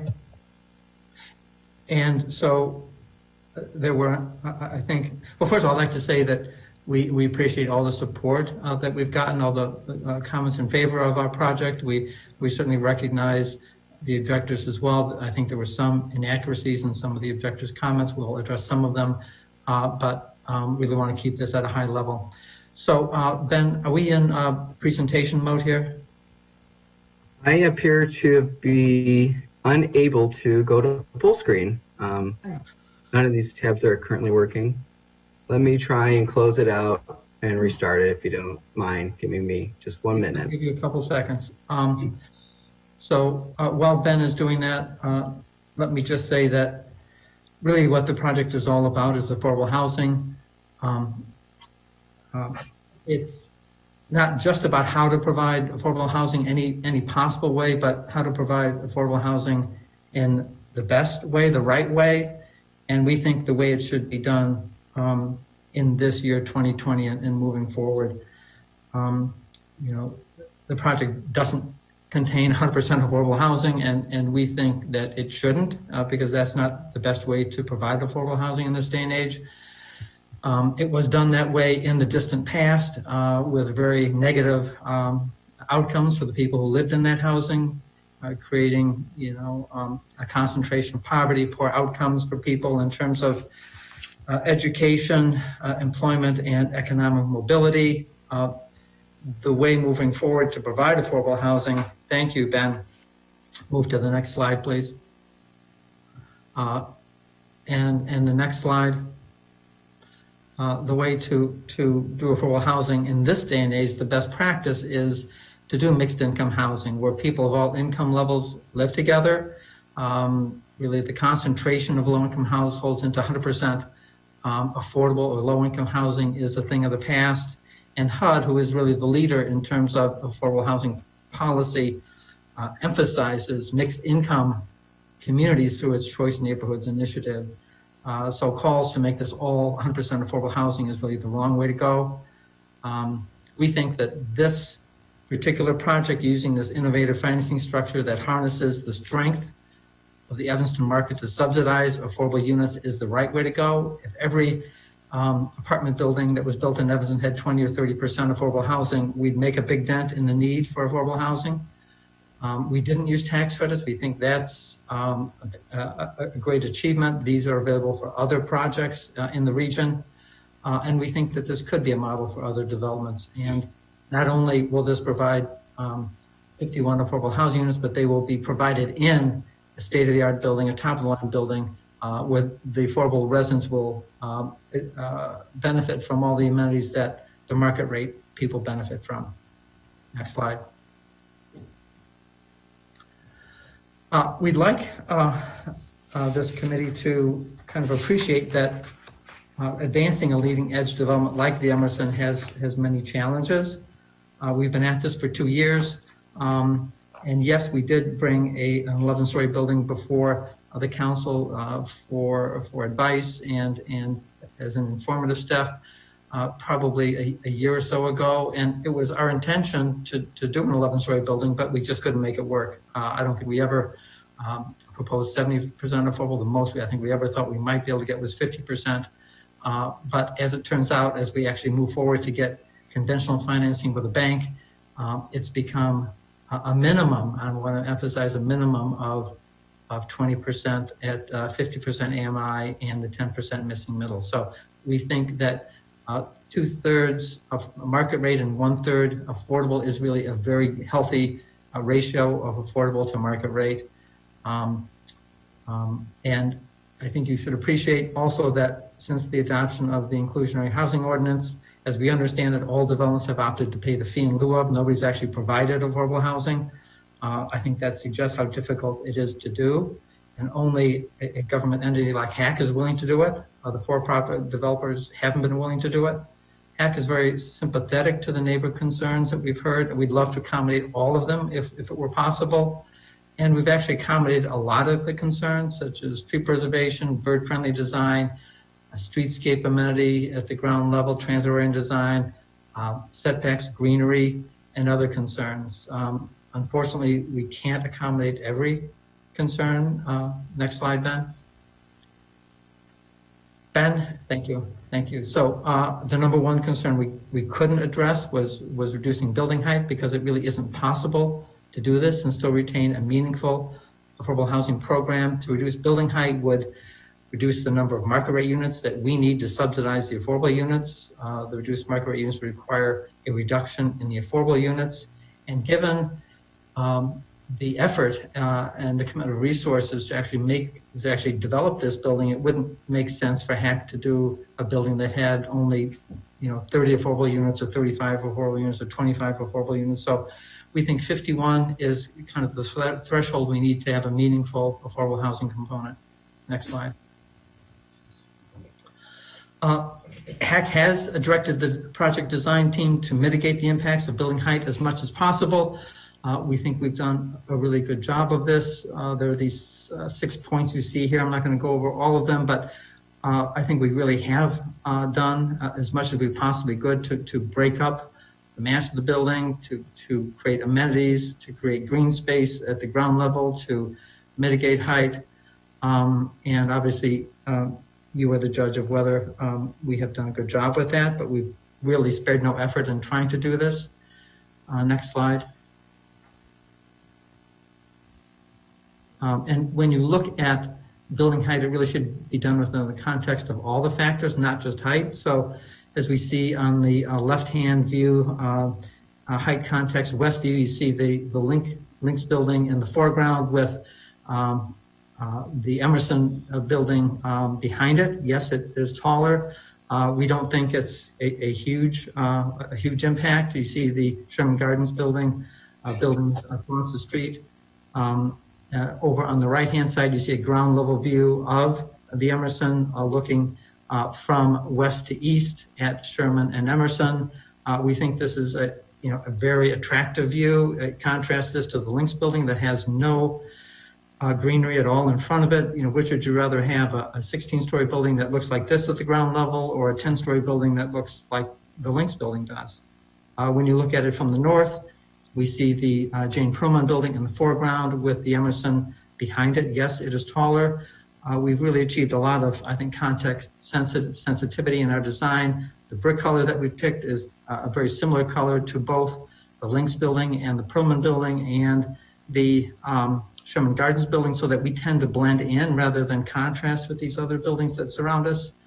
And I think as you look at the bottom left-hand corner, we do think that this is a beautiful building. And I think the attractiveness of the building also mitigates the height. frankly, an ugly building is inherently too big right from the start. I think a beautiful building is generally in proportion and is appreciated and valued. So we've done everything we could to mitigate the height and create a really beautiful building. Next slide. Ben? Next slide, please. I don't know if the software is not working or what's going on here. Okay, now I'm going to turn it over to Rich, who will talk about the affordability aspect. Thank you very much, Bill. I did try to turn my video on, but it says that I can't for some reason. Can everybody hear me okay? Yes. Yes, we can. First, I want to thank Madam Chair and members of the committee for allowing us this opportunity. And I agree that it's, really good to hear from the public. This is what it's all about. We know there's some folks that don't agree with us. I'm going to address some of those concerns, I think, because there's some misunderstanding. But first, after listening to all this, and it really dawned on me, this word innovation is used a lot and unique, but as someone that has been doing this in many, many different capacities at many different levels of government for much of my career, I can tell you that this is absolutely unique. That's one, and I'll explain why. Just to give a little flavor, it's really already been explained. Secondly, this is all about affordable housing. That's what we do. We're not masquerading as anything but people that are trying to fulfill our mission. And we're doing it smart because we're leveraging the land that we have. So it makes no sense not leverage the land and build some market rate units on this site. So those rents can subsidize the affordable and the missing middle units. Very, very difficult to build anything new today, regardless of what you're building and who you're building it for. So make no mistake, the land in this location is really allowing us to bring the 51 affordable apartments to downtown Evanston. That's why we're doing it. And the need has been talked about a little. And I heard a person talked about our waiting list. The voucher waiting list wasn't open because we didn't get any new vouchers from HUD. And everybody stays in their unit because housing is so expensive. The first day we opened the list, there was 28,000 applicants. Now there's 60,000. The need is massive. Clearly it's massive in Evanston, Skokie area. Clearly it's massive throughout the county. These 51 are going to go a long way to ameliorating that here. The other thing I want to say, two other things, and then we'll take questions. Pearlman. I know most of the residents of Pearlman. Alicia Hushaw knows most of the residents of Pearlman. We've been to Pearlman many times. I know those folks are thrilled with their new apartments. We totally rehabilitated that building, and it's a beautiful, beautiful place. So I would invite anybody into the building with me, take a tour of Pearlman, because we have substantially increased standard of living and the quality of life for those folks that live there. One thing about tax credits. So first of all, a new tax credit building is very expensive. Even if you were lucky enough to get the credits, you still have to come up with 30% extra. And for a new building, that's millions and millions of these so-called soft dollars that aren't there. So we'd be coming to the city of Evanston, we'd be going to the state, we'd be going to the county, we'd be going everywhere, but it'd be very, very difficult to get the money to build a new building. It just would. And secondly, as I said before, it wouldn't make any sense. Bill just showed how beautiful this building is. Tax credits are great. They're the only way really in this country that affordable housing is built today. But tax credit buildings are no frills. No frills. This is a huge corner in Evanston that we have proposed using our land and 100%, or I should say 99%, I'll answer questions about this later, 99% public ownership, to bring the 51 units on the site and build a beautiful building with beautiful landscaping and setbacks. And also make no mistake, these 51 are very affordable, very affordable. The missing middle units, the folks will have to pay about 35% of their income for rent to afford it. That's the national average. The low-income units, we're going to provide project-based vouchers to house the poorest residents. So these are absolutely 51 affordable apartments, beautiful apartments, and in a mixed income context, which, as we've heard, is absolutely the way to go. But economically, there's no other way to do this. And we do really appreciate Evanston, I have to say, in closing.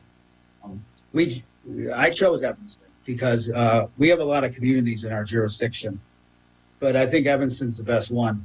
The diversity, the capacity, the creativity, and the leadership, I think, in this city, support that we've gotten and the help, even from those who maybe didn't think that it was the best thing, from the mayor to all of the elected officials to the staff has been absolutely extraordinary. So I'm very confident that we made the right choice, and I respectfully ask for your positive consideration of this request. Thank you. Does that conclude your presentation? Yes. All right. Thank you very much. Any questions for the presenters from the committee? If you, Alderman Rainey. Would you rather we wait till the council meeting? So I don't know. Well, why don't, Alderman Rainey, why don't we have the next presentation from the community members and then have a discussion? But okay. The staff has reminded me that we may not have, did we move this? You did not move and second this item. Okay. Would someone like to move this item? Alderman Rainey. Yes, I would like to, whoops. You know what? I just lost it off my computer. So, okay. Wait. I could. Is it 4? Yes, it is. Ordinance, let's see.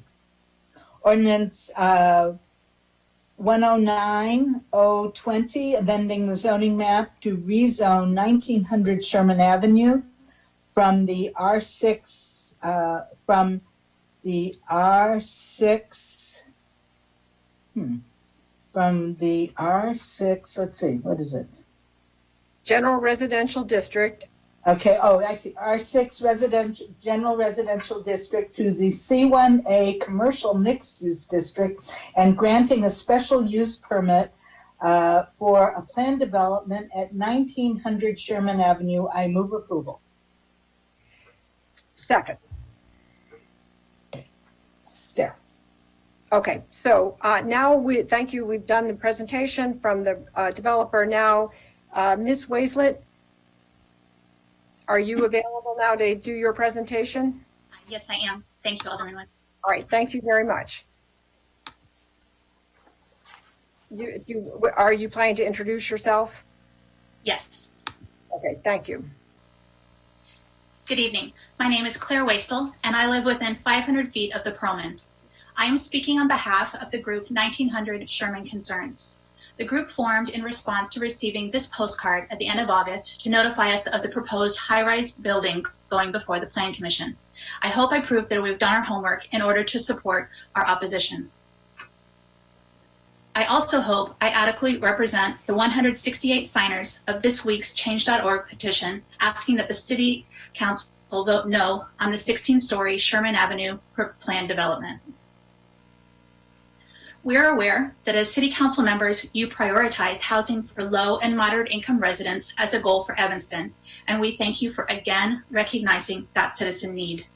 Therefore, I'm sure you were as surprised as we were to discover that in the proposal currently under consideration, the Housing Authority has significantly decreased the number of affordable housing units they're offering while significantly increasing their expectations on changes in our city zoning code. The developer claims they are giving, quote, immense public benefit in exchange for these excessive zoning changes, and we disagree. Evanston's IHO defines low-income households as equal to or below 50% AMI, and the developer is complying with it by including the minimum 20% units. This is 34 units due to the increased scale and density of the now 168-unit building. We believe that the IHO compliance and the public benefit should be discussed as separate numbers. The public benefit the Housing Authority is offering is that they will provide 17 units at a reduced top-of-the-market rent to middle-income households. We recognize that for 17 people, this would be very beneficial. However, we disagree that this is the best the Housing Authority should be expected to create for Evanston, especially since there is no offering at the city's prioritized moderate income level of 50 to 80% AMI. When we received the postcard, neighbors were surprised that what began as something called an addition had become a 16-story additional building of significant bulk and scale that required a zoning change. The developers claim that the C1A zoning is not a problem because no commercial will be in their building, thus not acknowledging the impact their building will have on overall Evanston zoning. The Housing Authority cites the link across the alley from their property as justification for this requested C1A change, and then claims that other developers would not further cite their new building as a precedent. Yet the developers of the link claimed their building would not set a precedent for zoning or height, and they cited the Perlman, which, when constructed in 1976, also came with assurances that it would not set a zoning precedent because it was an affordable housing building.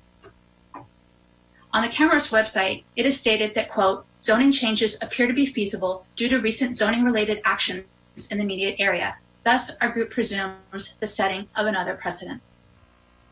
This building is now double the current zoning height allowed. It now requires a zoning change that brings commercial zoning to Sherman Avenue, even though, as one of the developers pointed out, quote, we're just using the C1A to build a residential building in a residential area. However, despite the building name of the Emerson, it is a Sherman Avenue address. Their request would permanently bring commercial zoning around the corner from Emerson to Sherman Avenue. At the Planning Commission meetings, many citizens asked questions and presented concerns about the impact on the immediate vicinity of the project. The standard for planned development includes, shall be compatible with surrounding development and not be of such a nature in height, bulk, or scale as to exercise any influence. The developer claimed the 11-story Perlman building to the north masked some of the proposed building's height, while the Link building to the west will also mask. But DAPR determined the bulk and scale of the proposed building is out of context with the existing building on the site and the character of the surrounding development. The developer shared this image for the scale and context at the September 9 Planning Commission meeting. The blue in the center is the existing 11-story Perlman, and the glass and brick on all three sides is their proposed new building. It would clearly impose height, bulk, and scale on the block. The red square represents the nearby 4-story brick buildings and the view for residents on Sherman to the north and the neighborhood to the east. We believe the Housing Authority is asking for special privilege to create their prototype by making excessive demands on our zoning code. At your recent meeting on the proposal for the downtown block on Chicago Ave, Alderman Fisk pointed out that it's important to walk the site and know it from all sides. Since I know Sherman Avenue quite intimately, I took another approach and walked the perimeter of downtown to get a clear idea of the context. As part of a perimeter of downtown, we're often referred to as a transitional zone. That allows for buildings to step down in a height as a transition to the residential neighborhoods. I saw the diversity of existing buildings and construction in progress, such as another new senior building at Ridge and Clark. I noticed that the Mather building at 11 stories is the tallest that is positioned immediately across the street from downtown. I also kept looking into the core and wondering about high-rise heights. I learned that the 1900 Sherman project would be the 10th tallest building in Evanston and a major spike, not a transition, and outside downtown. This is the third proposal for this project. The first in the left column was a presentation in 2018 to the ward about an addition to the Perlman that would include mostly affordable housing. Next, the middle column represents the update from the 2019 City Council special session on affordable housing. It was presented that Evanston would receive 60 units designated for missing middle. The current proposal is on the right. While the Housing Authority has increased their building by another 48 units to a new total of 168, they have significantly decreased the number of units to help middle-income citizens. The building has now flipped to a 70% top of the market rate building. DAPR asked for clarification and questioned the balance of public benefit versus building height. Their report found that the developer's compliance with the IHO is comparable to some of the newer developments that have also provided on-site senior housing, affordable housing. We have discovered that several, including the recent senior building, the Avador, did include units.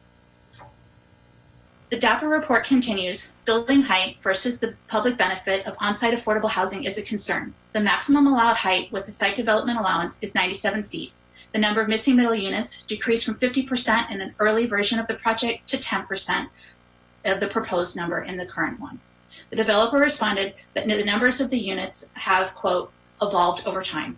It appears the Housing Authority's 2019 focus on housing for the missing middle has shifted. The Plan Commission deliberations seem tough. They were clearly aware that you have identified affordable housing as a priority. However, their comments also reflected significant concerns about the balance between public benefit and the size and mass of the building, about the bulk and zoning changes we have to go through to make this work. During the presentation at the September 9 Plan Commission, questions were raised about the types of units being offered. When we compared the types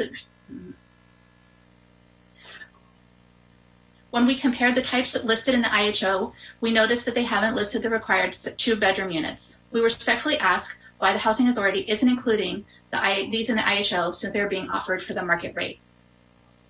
Another question raised at the Plan Commission meetings was regarding prioritizing Evanston residents. Our IHO states it's not only possible, it is expected. If there is a reason why the county cannot comply and prioritize Evanston's IHO, we respectfully ask why the city is considering this proposal. At the Plan Commission meetings, people cited various studies, so we looked at the ones we could find, like the April 2020 study done for the city by Jones, Lang, and LaSalle. It indicates we do not need more market rate units. Many of us moved to this block after the Croma was built, and thus we were aware that we purchased in a mixed income neighborhood that also includes a variety of housing, such as student groups, family renters, co-ops, and historic single-family homes across the alley. We view each as an asset to the neighborhood. We also bought with the confidence knowing that this is an R5 block with the exception of the R6 corner and knowing that Evanston has clear zoning ordinances.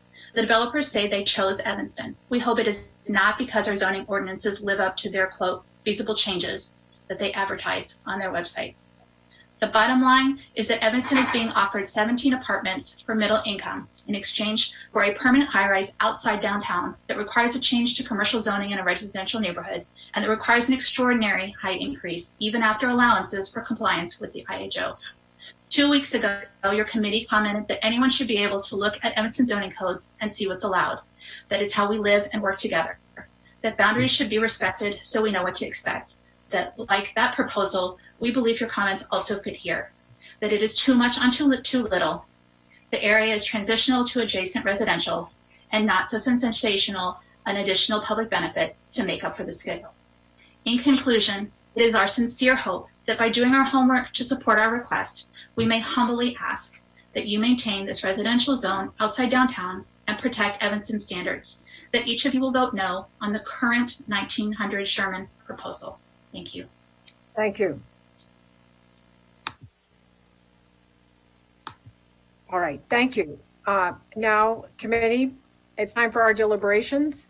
If all of you would turn on your video so I can see you, that would be helpful. Discussion. Alderman Wilson. All right, have to start somewhere. Like I started to say, I appreciate the level of feedback we've, I think, collectively heard both tonight and leading into tonight. It's clearly, two sides to a question. I think both sides have done a lot of research and have given a lot of thought, and both sides have some very legitimate points. So then we have to kind of come up with, hopefully it's the best decision. One thing I've heard over the past week or so is that we approve all of these buildings. We approve every high rise. We approve every, big building, which we don't do. I think the last meeting we turned down a building because we didn't feel like it was appropriate. But this council and this community has really identified and focused on creating affordable housing options and opportunities. And for the most part, none of them end up being perfect. And this is an evolution. I think that, if we took, all of the, complaints for any given project and applied them, what would happen is we wouldn't get any of them built, and we wouldn't be getting any of the affordable housing. I appreciate the efforts that our community partners have been putting into trying to assist in developing alternative ideas and concepts. We've tried a few things. We have, I think some of the materials that mentioned that all of the projects had, that none of our projects had included affordable units on site, but that's not the case. We actually do have some on site in more than one building, and we're getting more. So I appreciate that this does up that, up that opportunity and option. So, again, I've tried to balance this. I've tried to come up with, what the best answer is. And I think that as housing, as our communities and as our population are evolving, that this is something that we ought to go ahead and be supportive of. Thank you. Any other members of the committee? Alderman Ravel? Well, I do have a question for the Housing Authority folks. So it's not possible for you to draw from our existing affordable housing wait list to fill this building?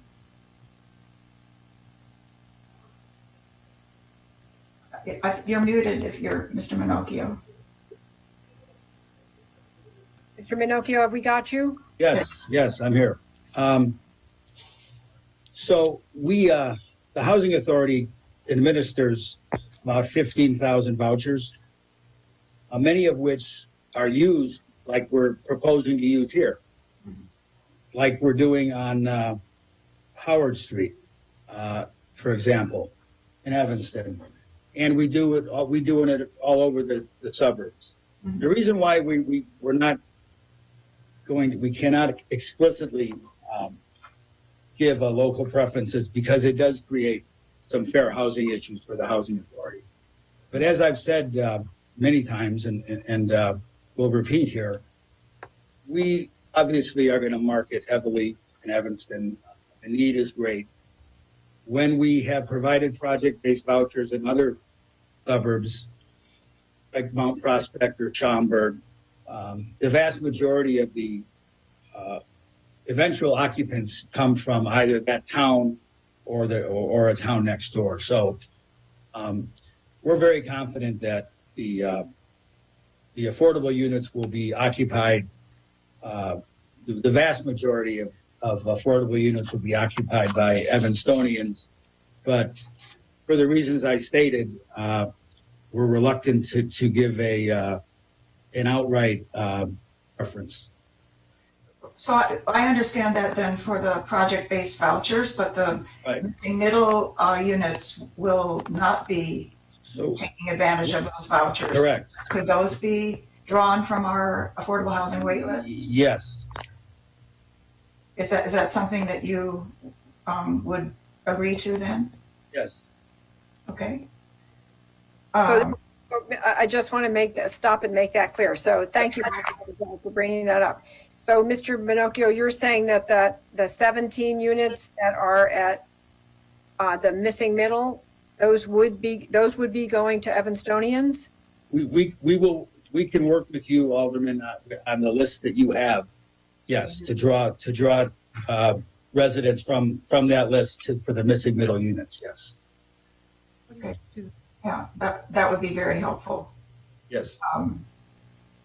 I guess I'll just acknowledge all the statements that we heard this evening, both from supporters of the project and from concerned residents. I thought the supporters of the project were extremely persuasive and eloquent, and they, cited, a number of great evidence for the need for affordable housing. The Sawgrass market assessment that was referred to that showed how many seniors in Evanston are going to have difficulty finding affordable housing in 2024. Our inclusionary housing ordinance talks both about the importance of affordable housing for low-income residents, but also we very definitely talk about needing to provide affordable units for the missing middle. One source of income information that wasn't mentioned tonight is the outreach work that the Affordable Housing Plan Committee did last fall, where we talked to a number of residents from all different walks of life in Evanston to find out what people thought were the real affordable housing needs in the community. And affordable rental housing for low and moderate income was just top of the list from almost anybody we talked to. So there's clearly a need for this project. I'm really pleased that it's not only meeting our affordable housing, inclusionary housing ordinance requirement of 20%, but it's also adding then another 10% of missing middle affordable housing units. I recognize that the building is taller than I would have preferred and the residents would prefer, but I do think a high density residential development is appropriate for this location. I think if it were a shorter building, then it would not be as attractive. We'd see it pushed from lot line to lot line. We would lose the generous setbacks on Emerson and Sherman that the project proposes, the nice landscaping and sort of a semi-public park effect right there on the corner. I think it will create a much nicer pedestrian environment for people. And I guess finally, if it were easy to secure a site, secure the funding and build affordable housing, we would be doing it a lot. We would be doing it. And this, it's clear that it is difficult to get both the site and the means of funding it as they're doing with the market rate units. So, and I do think greater density is going to be a key to being able to develop a lot of the affordable housing going forward. So I am going to be supporting the project. Thank you.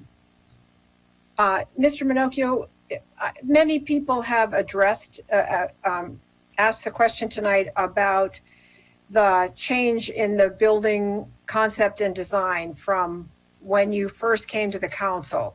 And can you talk a little bit about what has caused that change, so we can understand it and the public can understand it better?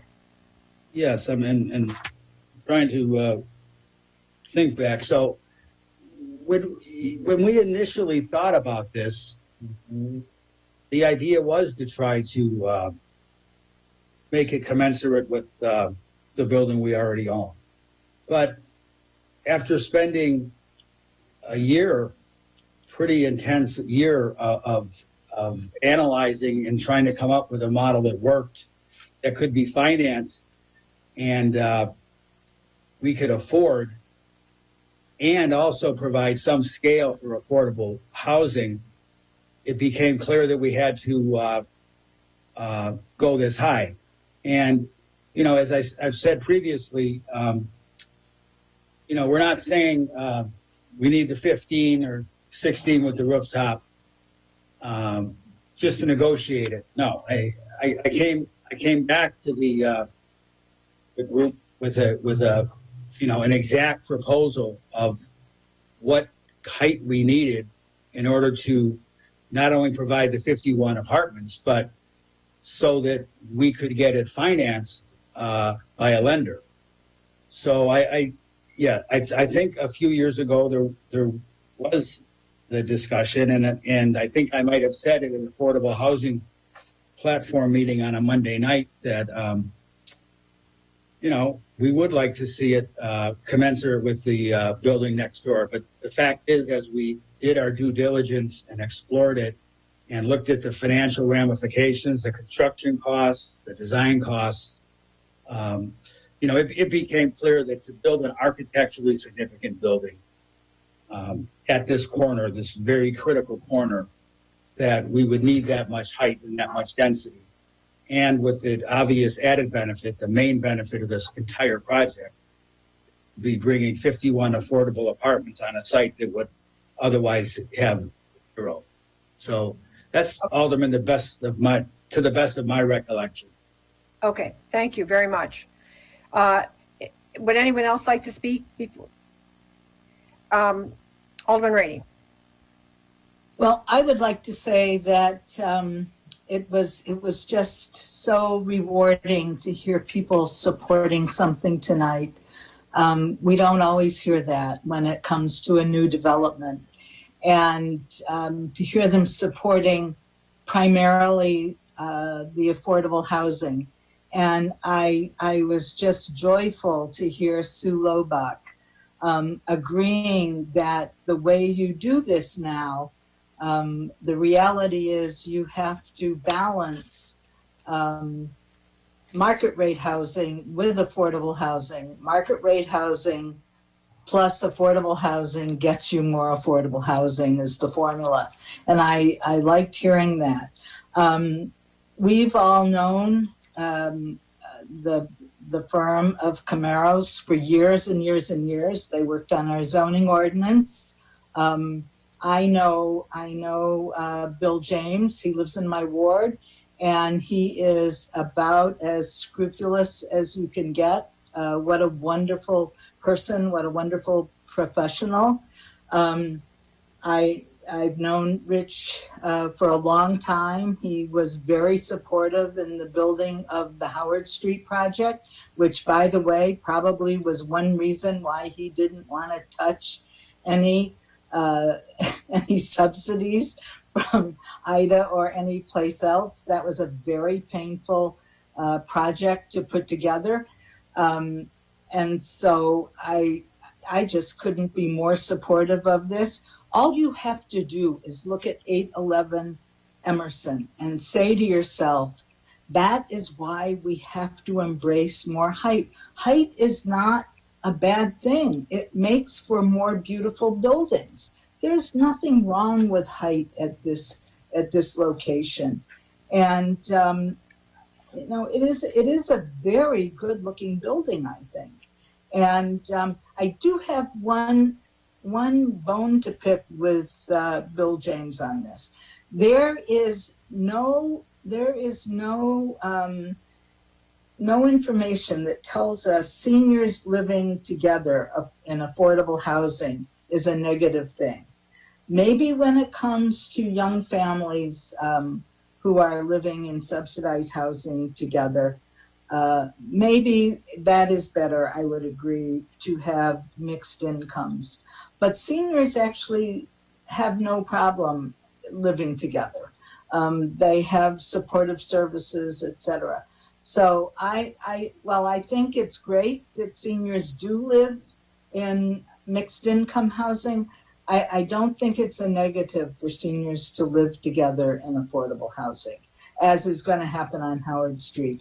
But I just think, I was concerned that this project on Sherman would not happen, and I couldn't be more happy that it is happening. A lot of good things happen this week in this country, and this is one really special thing. And I was wondering if Rich had any insight on who's going to be the next director of HUD. Alderman Rainey, I do not have that insight, but I'm sure it's going to be somebody who's got a great commitment, like everybody who I've heard here tonight, to affordable housing. I bet, yeah. So thank you for all your hard work on this. This is an amazing project. Congratulations. Thank you. I'll just speak briefly about, to give my opinion about this. And I do recognize that, I certainly recognize that I am someone who has been very reluctant and vocal about accepting height and density in parts of anywhere in Evanston. And certainly at our last meeting, I had tremendous objections to the proposal we had on Church Street. The volume and massing of it just completely overwhelmed the site, and I think are very different. Would have had a very different effect on the immediate neighborhood to this one. And also another difference to me is that project at our last meeting was the public benefits were almost, were just paltry. There was nothing there. And I know how hard this council has worked to get even 2 or 3 or a handful of affordable units, and the difficulty that entails. I think that perhaps the community doesn't recognize how much that costs and how hard it is for us as a city to balance off or make headway in that number, that huge number. And to have affordable housing, 51 units at this income level, at this location, and then another 17 at that income level at this location, which is easy access to transportation, the downtown, and the lake, so much of what is really wonderful about Evanston, and the architectural design of the building to me is really important, and we should make note of that. We have buildings that are taller than we think, but when the architectural design is excellent, you don't notice the height, and I think this is an example of that. Certainly it is taller than I would have liked, but I understand the financial markets are not always very friendly towards affordable housing.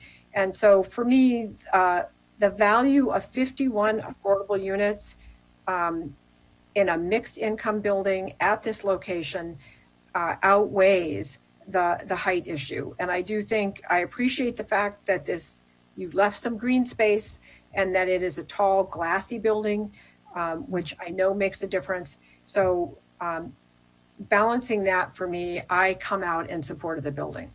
So thank you very much. So do we have any other comments? So I think we should take a vote.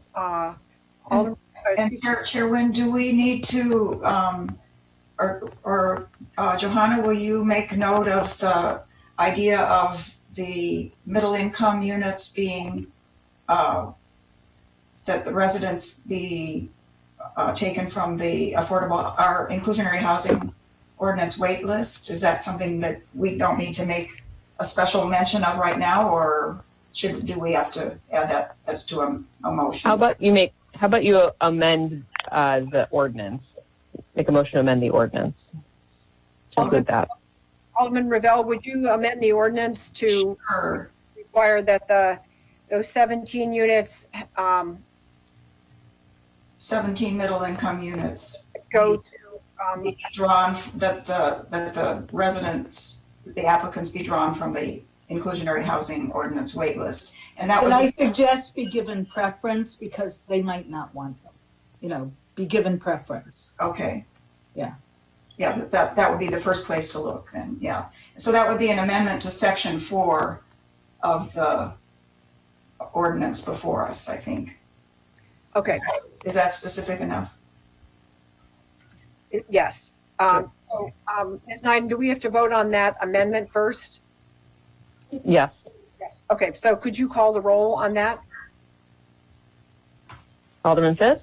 I'm sorry. Alderman Nguyen? Aye. Alderman Wilson? Aye. Alderman Suffredin? Aye. Alderman Ravel? Aye. And Alderman Rainey? Aye. All right. Motion passes. The motion passes. Now we need to vote on the ordinance. So Ms. Nyden, would you call the roll on that? Alderman Nguyen? Aye. Alderman Wilson? Aye. Sorry. Alderman Suffredin? Aye. Alderman Ravel? Aye. And Alderman Rainey? Aye. Motion passed. Ordinance passes. I believe that concludes our agenda, and we are ready to adjourn. Is there a motion to adjourn? Move to adjourn. I'll second it. And